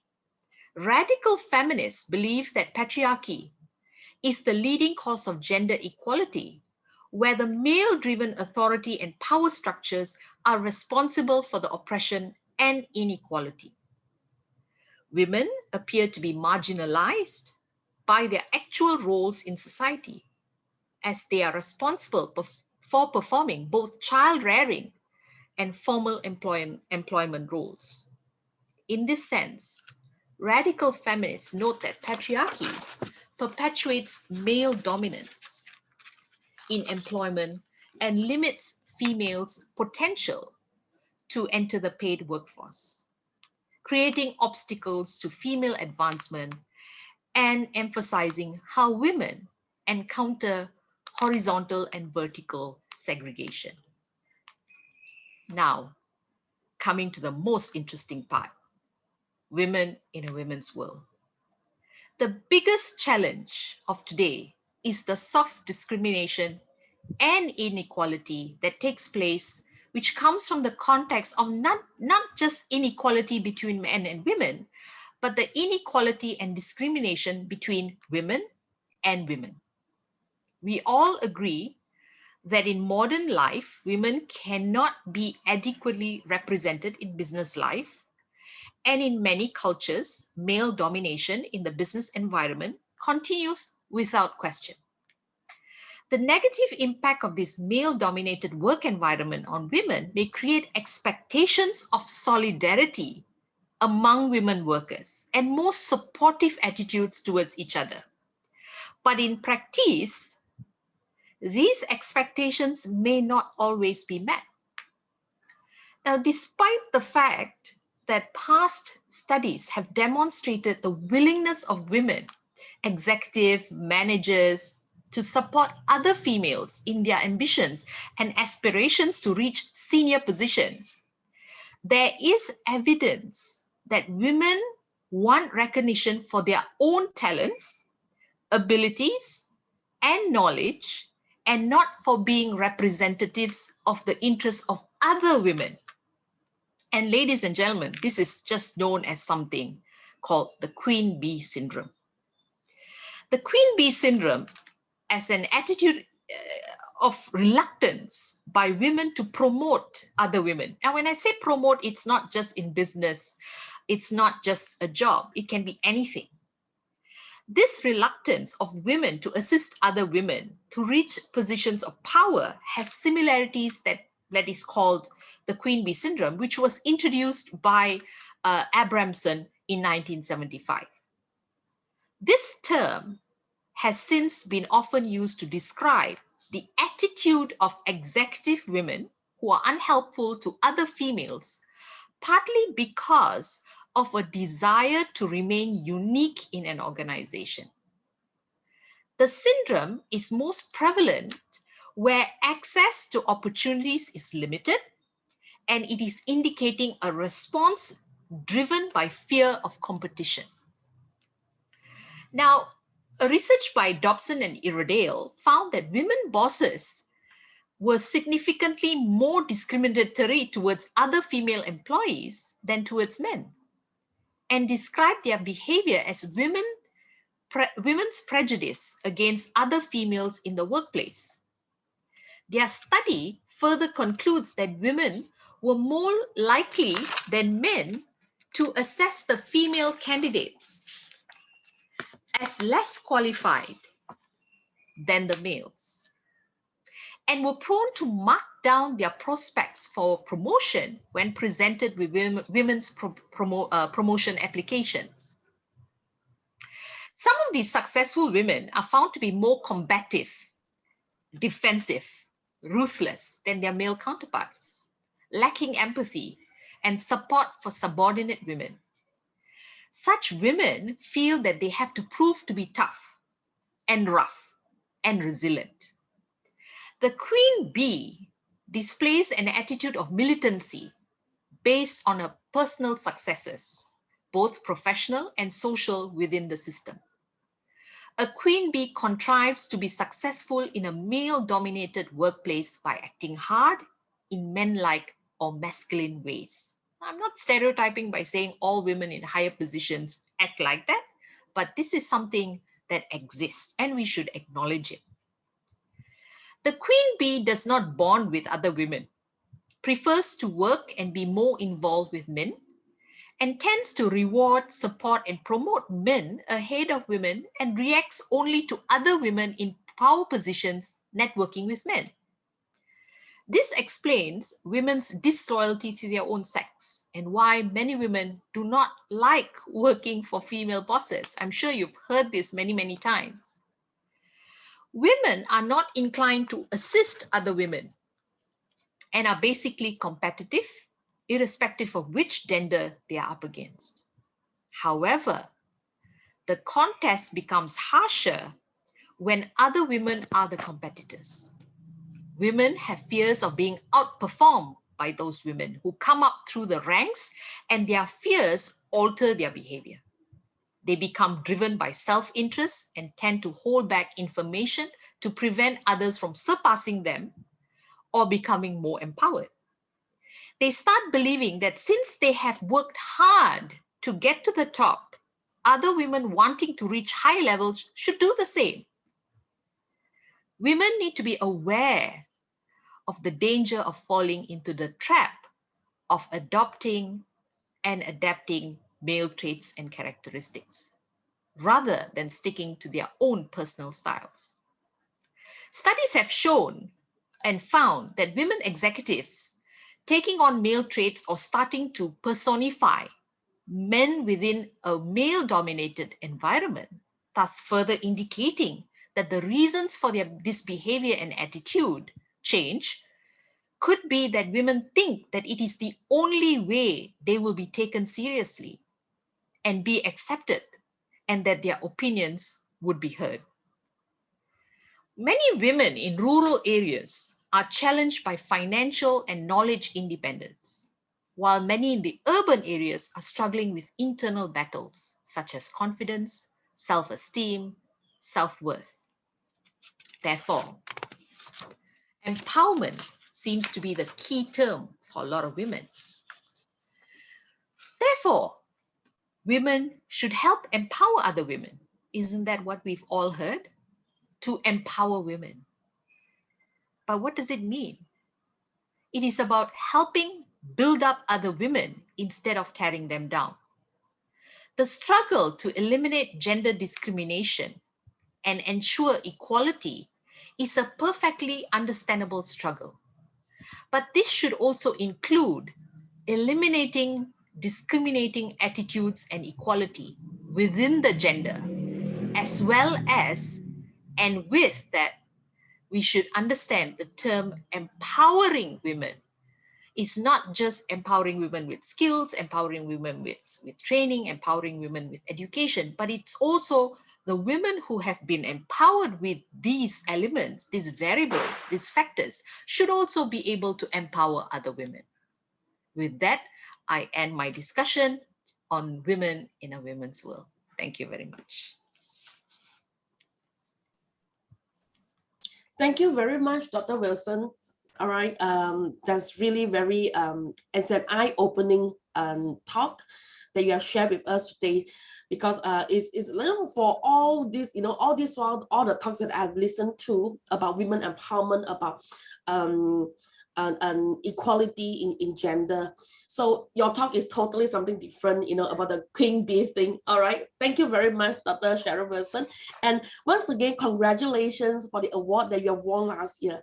Thank you so much. We are so proud of you. All right. Thank you. Okay. Now, ladies and gentlemen, it is time now to open the floor for questions. All right. So shall we invite Dr. Lam to join us again for the Q&A session? Dr. Lam? Yes, I'm here. Yes. All right. Welcome back, Dr. Lam. Okay. Now we have a few questions here. First of all, the first question to Dr. Lam. All right. So it is from one of our participants, Ms. Chang Siu Mei. Now, Dr. Lam, what's the ratio of female to male? What's the ratio of female to male in terms of the student assistants, team members, etc., that involved in your projects so far? I mean, since we are touching upon women empowerment here. So let me paraphrase it. I think it means that what would be the ratio between female and male students, or female or male research assistants that have been involved in your project so far? All right. Thank you, Dr. Dion and student, for the question. I just bring a quick check on what I'm having in my research group, including undergraduate research scheme student, FYP student, postgraduate, and as well as an active researcher we're having in my group here. It's about the 47% of the female ratio to the male. I'm not sure is it the percentage or the answer given is satisfied for the question. You do have any questions, please let me know. I'm predicting the percentage when I'm having over here. It's pretty much acceptable, but there is also a room for an improvement. It is possible. Yeah. So when I've given the chances to select postdoctoral candidates, I would like to select a female researcher than a male researcher. That's why next month there will be a couple of postgraduate as well as both postdoctoral candidates will be coming over in my research group. I'm going to have a new photo section with them next month. This is due to Dr. Lam is also a photographing loving person, and also just for appreciation to my student whenever I have a presentation to deliver to any of the potential talk or speech to inform and appreciate. That's my student work together in my environmental campuses group. All right, thank you, Dr. Lam. So can I conclude that for your field so far, what you have experienced, so the male and female students, their participation is almost equal? For my research group, is yes, it's Okay. almost equal. For engineering's program, there is a lot of the room of the improvement still needed for engineering program female to Yes. male ratio. Yes. Now, how about you, Dr. Sharon Wilson? And then we are from arts and social science. What about, in your opinion? I think there are more females than males, but strangely, this semester, and I'm speaking from personal experience, this semester, I see that there are more males in my class, which is making it very interesting. I think the ratio is equal to male female, and that I think is super interesting, because when we have discussions, you get to hear different viewpoints and so on. But I still think that a lot of females tend to gravitate towards the arts and social sciences. Perhaps because the industry calls for it, like in public relations, for example, it's very stereotypical. Yeah. And we see a lot of, if at all it is a particular male-dominated industry, it will be very much so like in broadcasting. Then you see more males gravitating towards broadcasting or animation or graphic design. So you can see even in the arts and social sciences, there is male and female segregation, I guess, if you want to call it that, in the different areas. And perhaps it's because of the technical areas that males tend to gravitate to rather than the females. Yes. But I see this trend changing now compared to, let's say, 20 years ago. I see. Now, in my point of view, you see, my personal experience also. So when I get to teach this like elective subject, so students, enroll in IT programs, apparently there are 80% of them. So let's say, in one class, if I were to have like 10 students, so 8 of them will be the male students, and then 2 will be the female students. But conversely, in PR, if we were to have like 10 students, then 8 of them will be the female students, and then 2 will be the male students. So that is still the trend here in Kampa campus. All right, thank you. Now we move on to the next question. All right, for Dr. Sharon Wilson. All right, now how to increase gender equality in work field and study area? This is the question asked by one of our participants during the registration. I repeat, Dr. Sharon Wilson, how to increase gender equality in work field and study area in general? I think the biggest change, couple of things actually. The biggest change would be to change the mindset.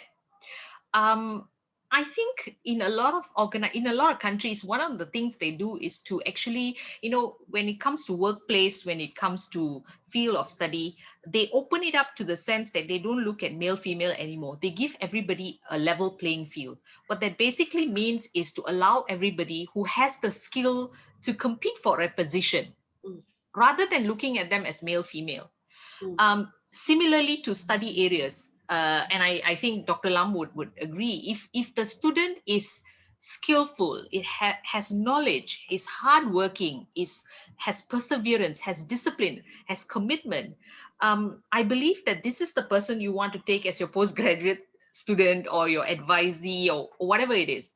And it doesn't matter if it's male, female. So that talks about equality. That is what we want. Rather than with 2 people coming in for a job or for an education, and you're looking at them, they both have the same qualifications, they both have the same training, but then I'm only going to select this person because this person's male, or I'm only going to select this person because this person's female. I don't think that should be seen as a talking point or even a selection point. Then that's when discrimination occurs. It has to be beyond that. It's gender discrimination is similar to racial discrimination. You don't select people based on color. You don't select people based on gender. It's all about skills and training. So it's the mindset that needs to change in the work field and study. Yeah, okay. Now, my students tend to tell me, because when they need to form a group work, then we have many departments or division, in that particular group. So when it comes to the role of being a secretary, they say, oh, okay, you a girl, you become the secretary. And then when we have this technical and logistics department, okay, boys must be in the technical. So among our students, they still have this kind of mindset. So how do we actually change, not to change, how do we improve this kind of mindset so that they don't have this mindset, in the future? I have a running joke with my students. I don't know if some of them probably are in here in this session. Mhm. So some of them would say, "Oh, doc, we would like her to be the secretary or whatever." I say, "Well, you can be the secretary too. You should practice your handwriting." Yes. Yeah, Yeah, I agree. Yeah. So I have this joke with them, which I want to say as politically correct as I can, without being without being too oversensitive or anything, because anybody can do anything today. Yeah.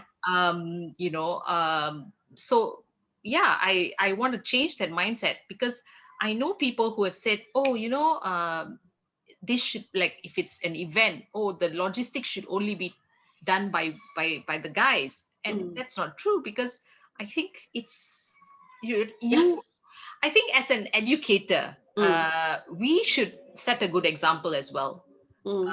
We should also change that mindset for the students, so yeah. Okay, all right. Dr. Lam, what about in your faculty? Do you have this problem among your students? Yes, I totally agree on what Dr. Sharon said just now. We have these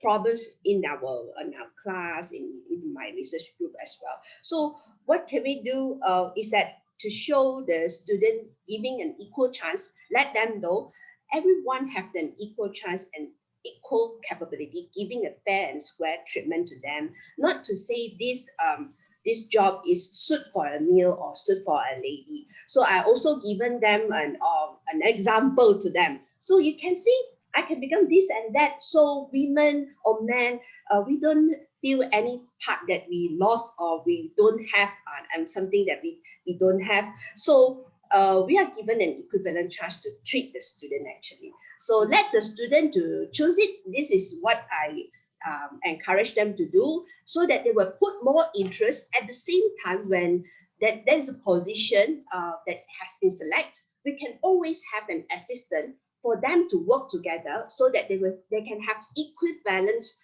treatments, equivalent position for them to move together, so they can see that will be a pros and cons and advantage and disadvantage between them. They can overcome and move forward.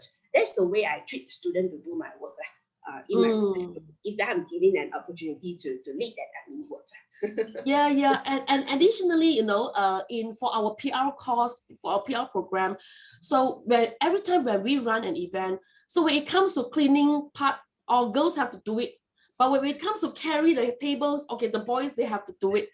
So it is still prevalent, in our society today. Now we have a question here for Dr. Sharon Wilson from Ms. Chiranjit Kaur about what do you think about religion role in strengthening gender equality, which is missing in many as their common values in daily lives. As we can see in the chat room here, Dr. Sharon Wilson, this is a question from Ms. Chiranjit Kaur. What do you think about religion role in strengthening gender equality, which is missing in many as their common values in daily lives? Okay, thank you, Dr. Charan. Thank you for that question. Okay, I'm going to explain this based on my personal understanding and viewpoint. I think religion is very important in gender equality. The problem that arises in a lot of religious organizations is the fact that the idea of gender equality has been misinterpreted and miscommunicated by men. Because a lot of men, because we follow a patriarchal system, so a lot of men take on the leadership roles in these religious organizations, and they tend to interpret religious scriptures according to what they feel comfortable with. So I think that in terms of gender equality, if you read, and I speak based on my own faith as a Christian, I feel that gender equality has been spoken about in the religious scriptures, and it has given equal opportunity to men and women. Like I said, it is just the leaders of these organizations, these religious institutions and organizations, that have perhaps taken it out of context, misinterpreted it, or miscommunicated it for their own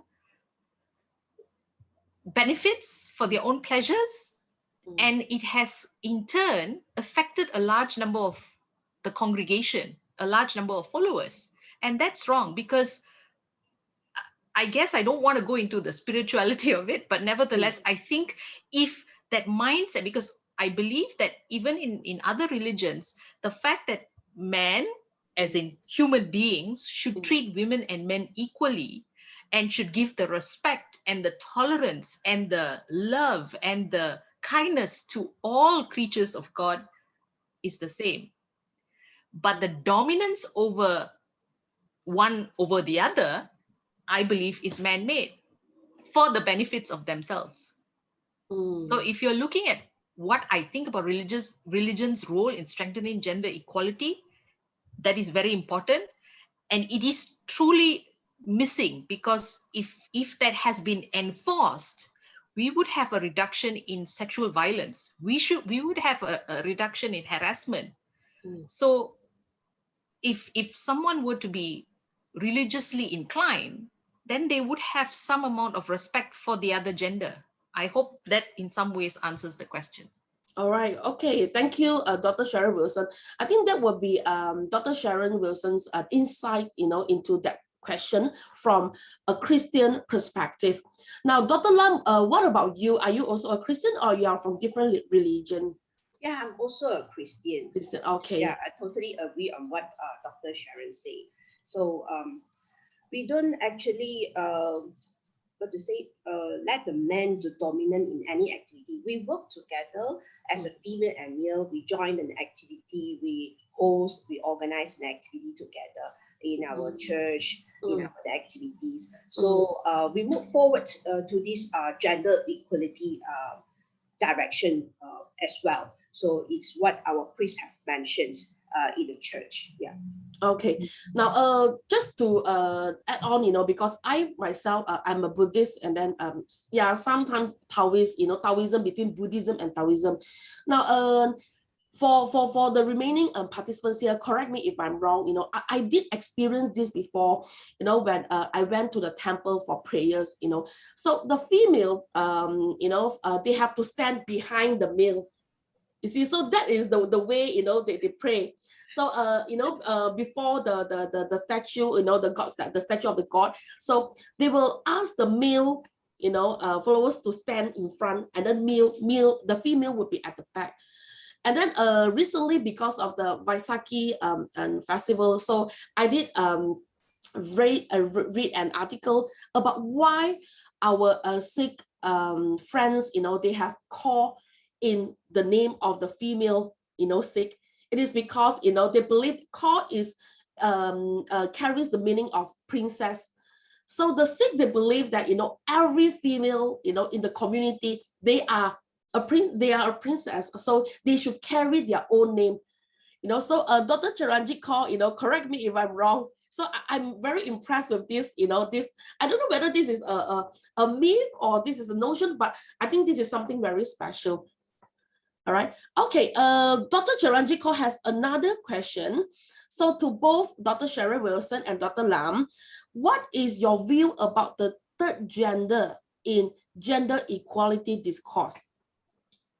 The vague gender orientation. So Dr. Chiranjit Kaur asks, what is your view about the third gender in gender equality discourse?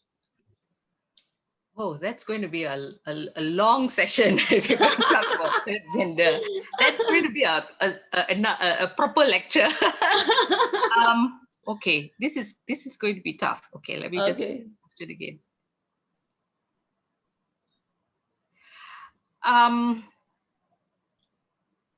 Okay. I think, generally today we have male, female, we have the third gender. If you ask me, in my own, again, it's my own perspective, I think every human being should be given equal opportunity.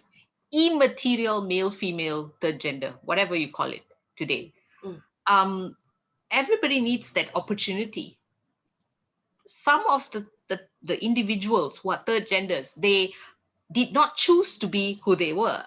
Some of them, they were born and felt that they they were in a different sexual orientation or different body. You know, they shouldn't be who they were supposed to be. Their identities were different. There was a lot of, it's so complex.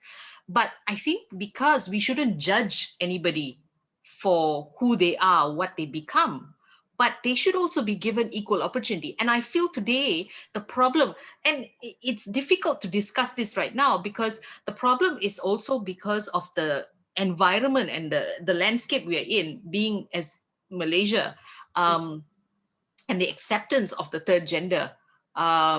So the idea of acceptance by the general public versus the idea of acceptance by the policymakers are two different things. Because of that, the third gender do not get equal opportunity, because the policymakers, their vision for the third gender, there is a different vision for the third genders. They tend to segregate them and things like that. So in that context, you can see this inequality occurring, because to the policymakers, there's only two genders. I think because the level of acceptance towards them is still very low. Very low, especially in Malaysia. Yes. And there's many reasons for that, which we won't get into right now. So because of that, there will be inequality. Okay. Because of all that. right. But if you come down to the grassroots, the rakyat biasa, for example, the normal, the society in general, I think many of us are very accepting. Than we were some years ago.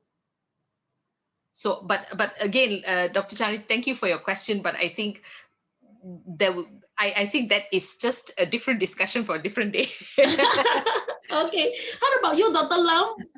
What do you think about this question? To my personal thinking, I would like to say I would also accept the third gender in the gender equality. This is because they are not doing something that is offensive, or they are doing the robbery, or they are doing some fires or what.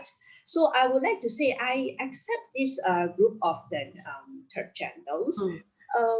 But as what Dr. Sharon said, the policymaker and the grassroots might have different perspective to that.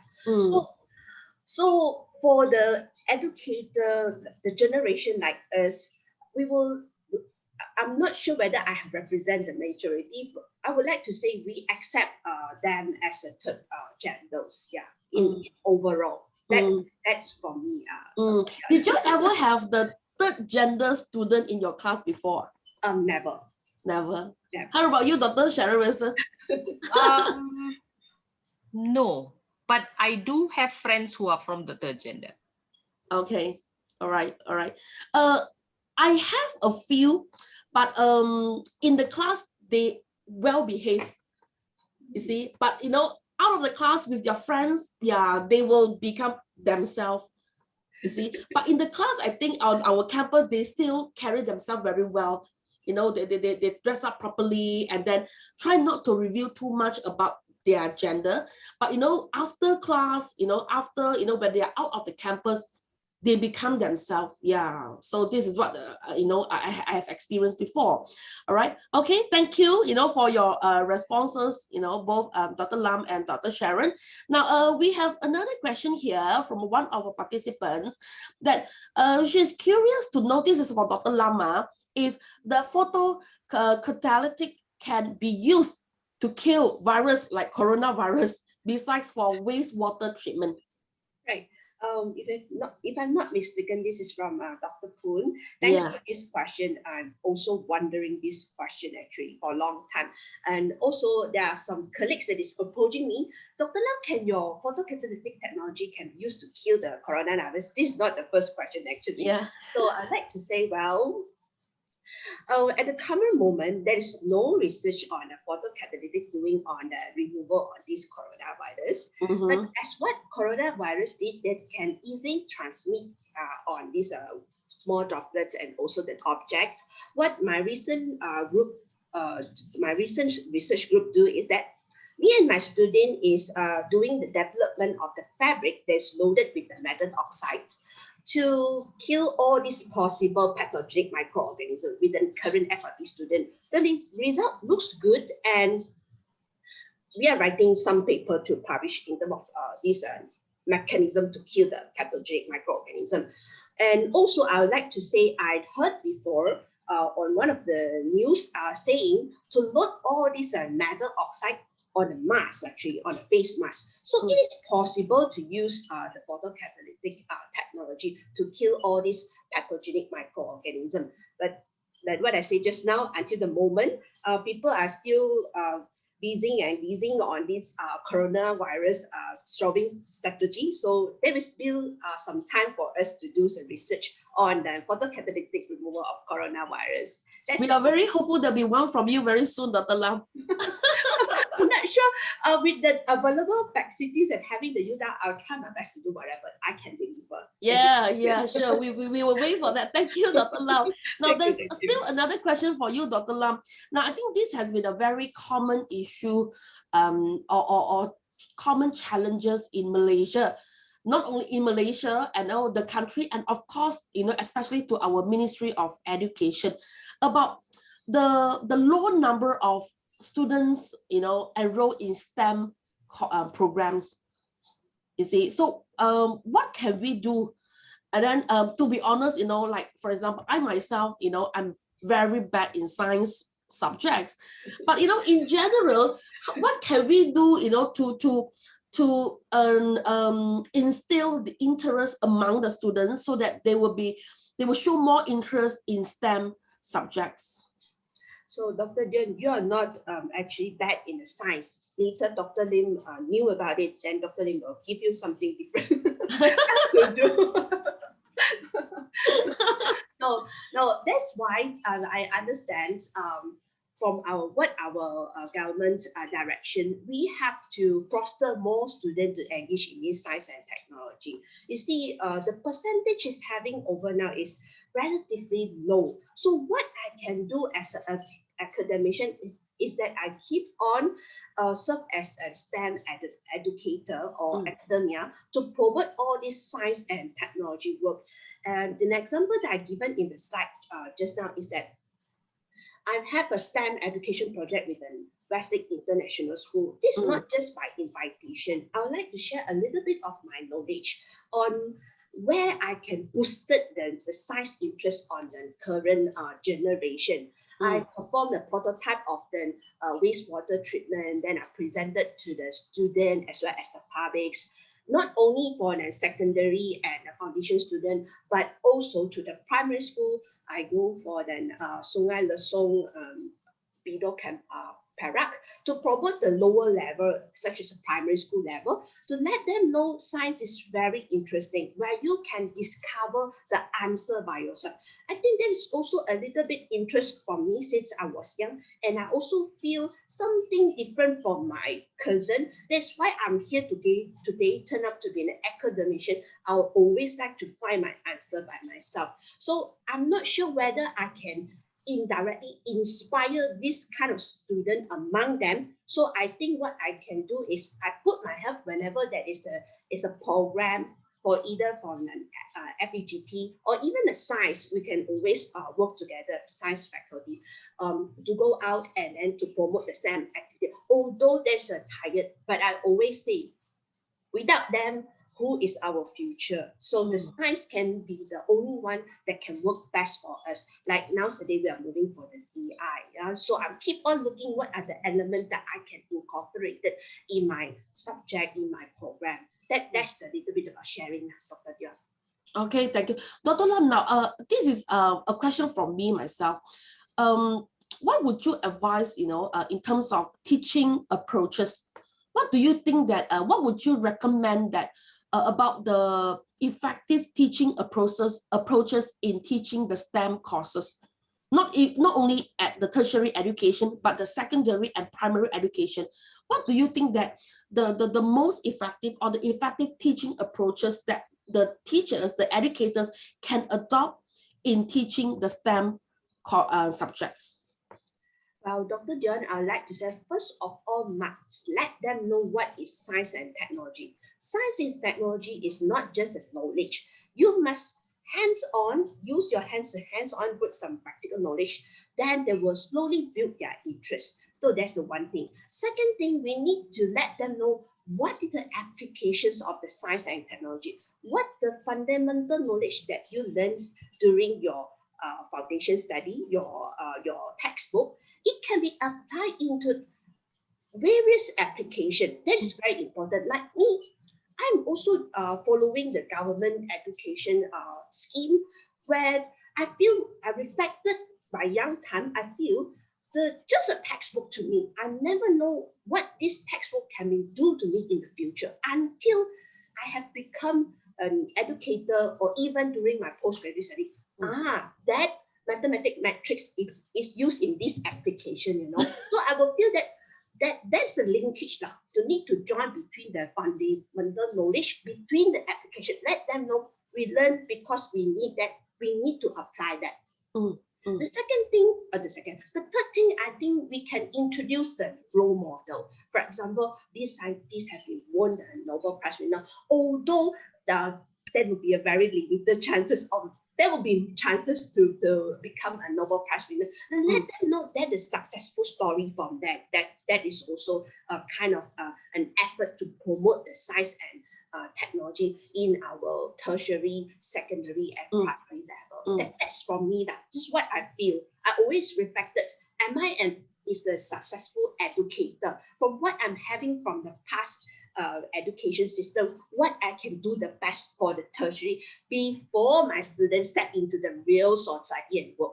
I don't want them to claim my teacher never teach that, this and that. I always share my industrial experience with them as well, actually. And then whether I act like a grandmother or mother every single time when I share with them. I need to interview my student one day, let them know, is it Dr. Lam is very a person that like to talk, like to share non-stop, or what. I really want to go one day and ask. Maybe some of my other colleagues can help to ask too.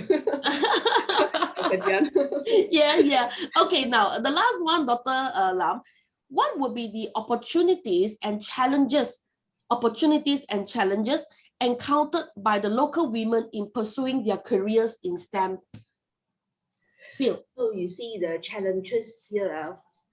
First, I would like to mention the funding. Without the funding, we cannot do much. Yeah, like me, I'm in the AP position. School always want me to get some external funding. It's not easy during this pandemic period.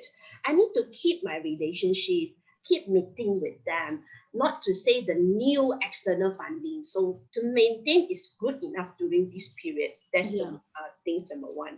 Number two is the recruitment of the student. That is also very headache, even of my current colleagues now. They say most of the students cannot do much things, so they feel like they want to join the postgraduate student, they cannot learn anything. So what I'm having for my current postgraduate student is that they knew me because of their undergraduate study, and also some of them study tour. I managed to get some foreigners during the study tour. So the background, the CV of the researcher, again, I need to mention, it's for your good sakes to promote, to improve your CV, not the matter yourself, also for the university level ranking. I'm not sure to the others. I keep on doing something that I feel self-worth. As a woman, the self-achievement must be there. So that's the two things that I would like to share. And I hope the rest of the female researcher, or even the male researcher having over here, can also have the same mindset with me, to continuously strive for an excellence and a good achievement in the future undertakings. All right. Thank you, Dr. Lam. Now, the last one, Dr. Sharon Wilson. Now, what about you, the opportunities, the challenges, for an educator like us teaching arts and social science programs?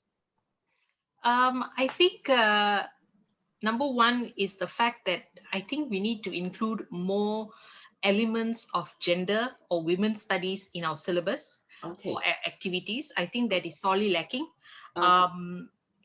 Particularly because we are social scientists. And there are very limited research done on women's issues, but I personally feel that there needs to be issues on gender and women in the syllabus, in the curriculum. There is no, I mean, particularly I'm speaking about Utah, there is no programs, there is no courses that are specific, there is no subject specific to gender and women's studies. So there should be some amount, either a subject, either a program, either a curriculum or something that needs to incorporate this thing, because this is something that is very important. It's one of the SDGs of the United Nations, gender equality and inequality. Yes. So I think this is an important element, and we are not going anywhere.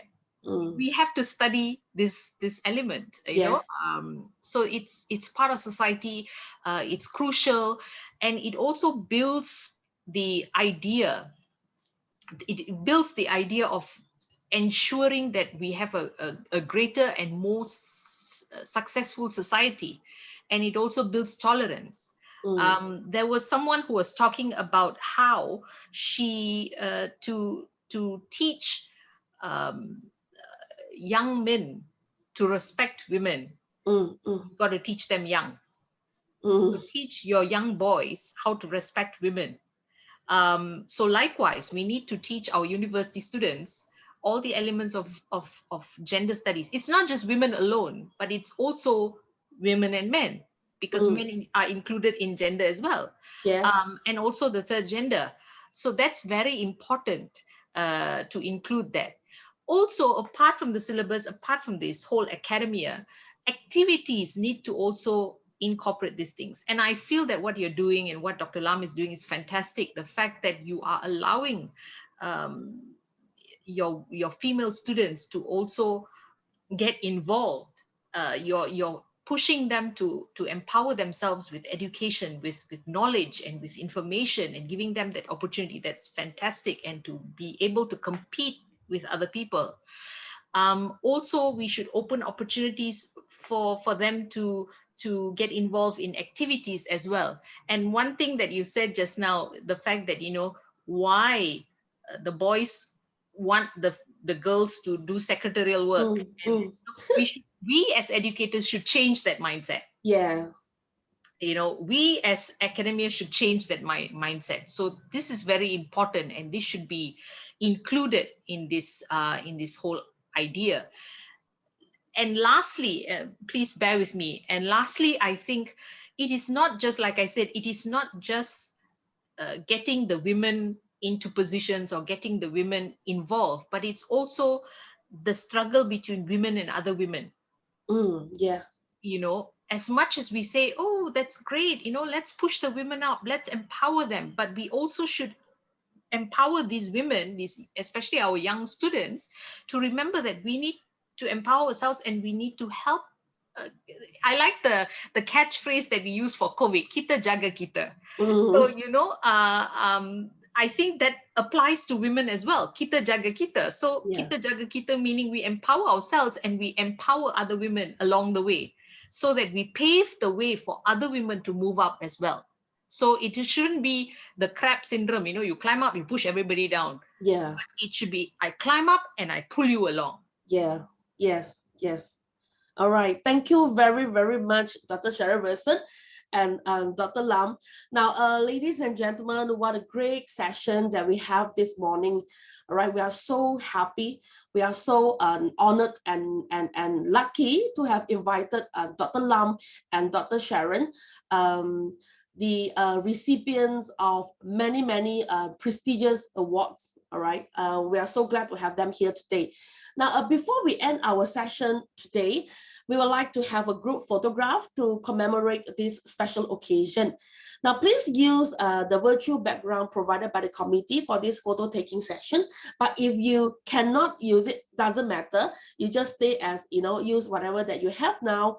And please turn on your webcam and hand up high like this to show your support and commit to call out gender bias and inequality. And of course, to serve our commitment to one of the SDGs, the Sustainable Development Goals by the United Nations, which is the 5th goal, the gender equality.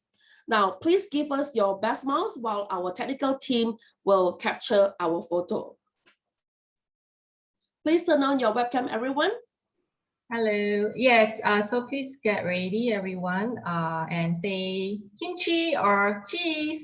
All right. Okay. Everyone ready? Okay. Okay. 1, 2, 3. Kimchi. Okay. Wait. Let me check. All right. One more time. Say cheese this time. Cheese. Okay. All right. Wait. Okay. Okay. All right. Thank you. Thank you. All right. Thank you, Dr. Sok. Now, ladies and gentlemen, it is the end of our final session.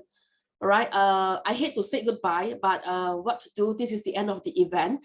So before you sign out, please do not forget to fill in the evaluation form via the link that we have provided, because we want to hear from you about the event. All right. So till we meet again, perhaps in our next International Women's Day event in the future, may all of you safe and healthy. All right, and goodbye. And before we leave, once again, a special thanks to our generous sponsors, Biotech Abadi, Perkin, Elmer, Genavi Scientific, LGS Corporation, and Silky Girl. Thank you so much for your generosity, and not forgetting our very inspiring speakers today, Dr. Lam and Dr. Cheryl Wilson. Thank you, and thank you. Goodbye, everyone. Thank you.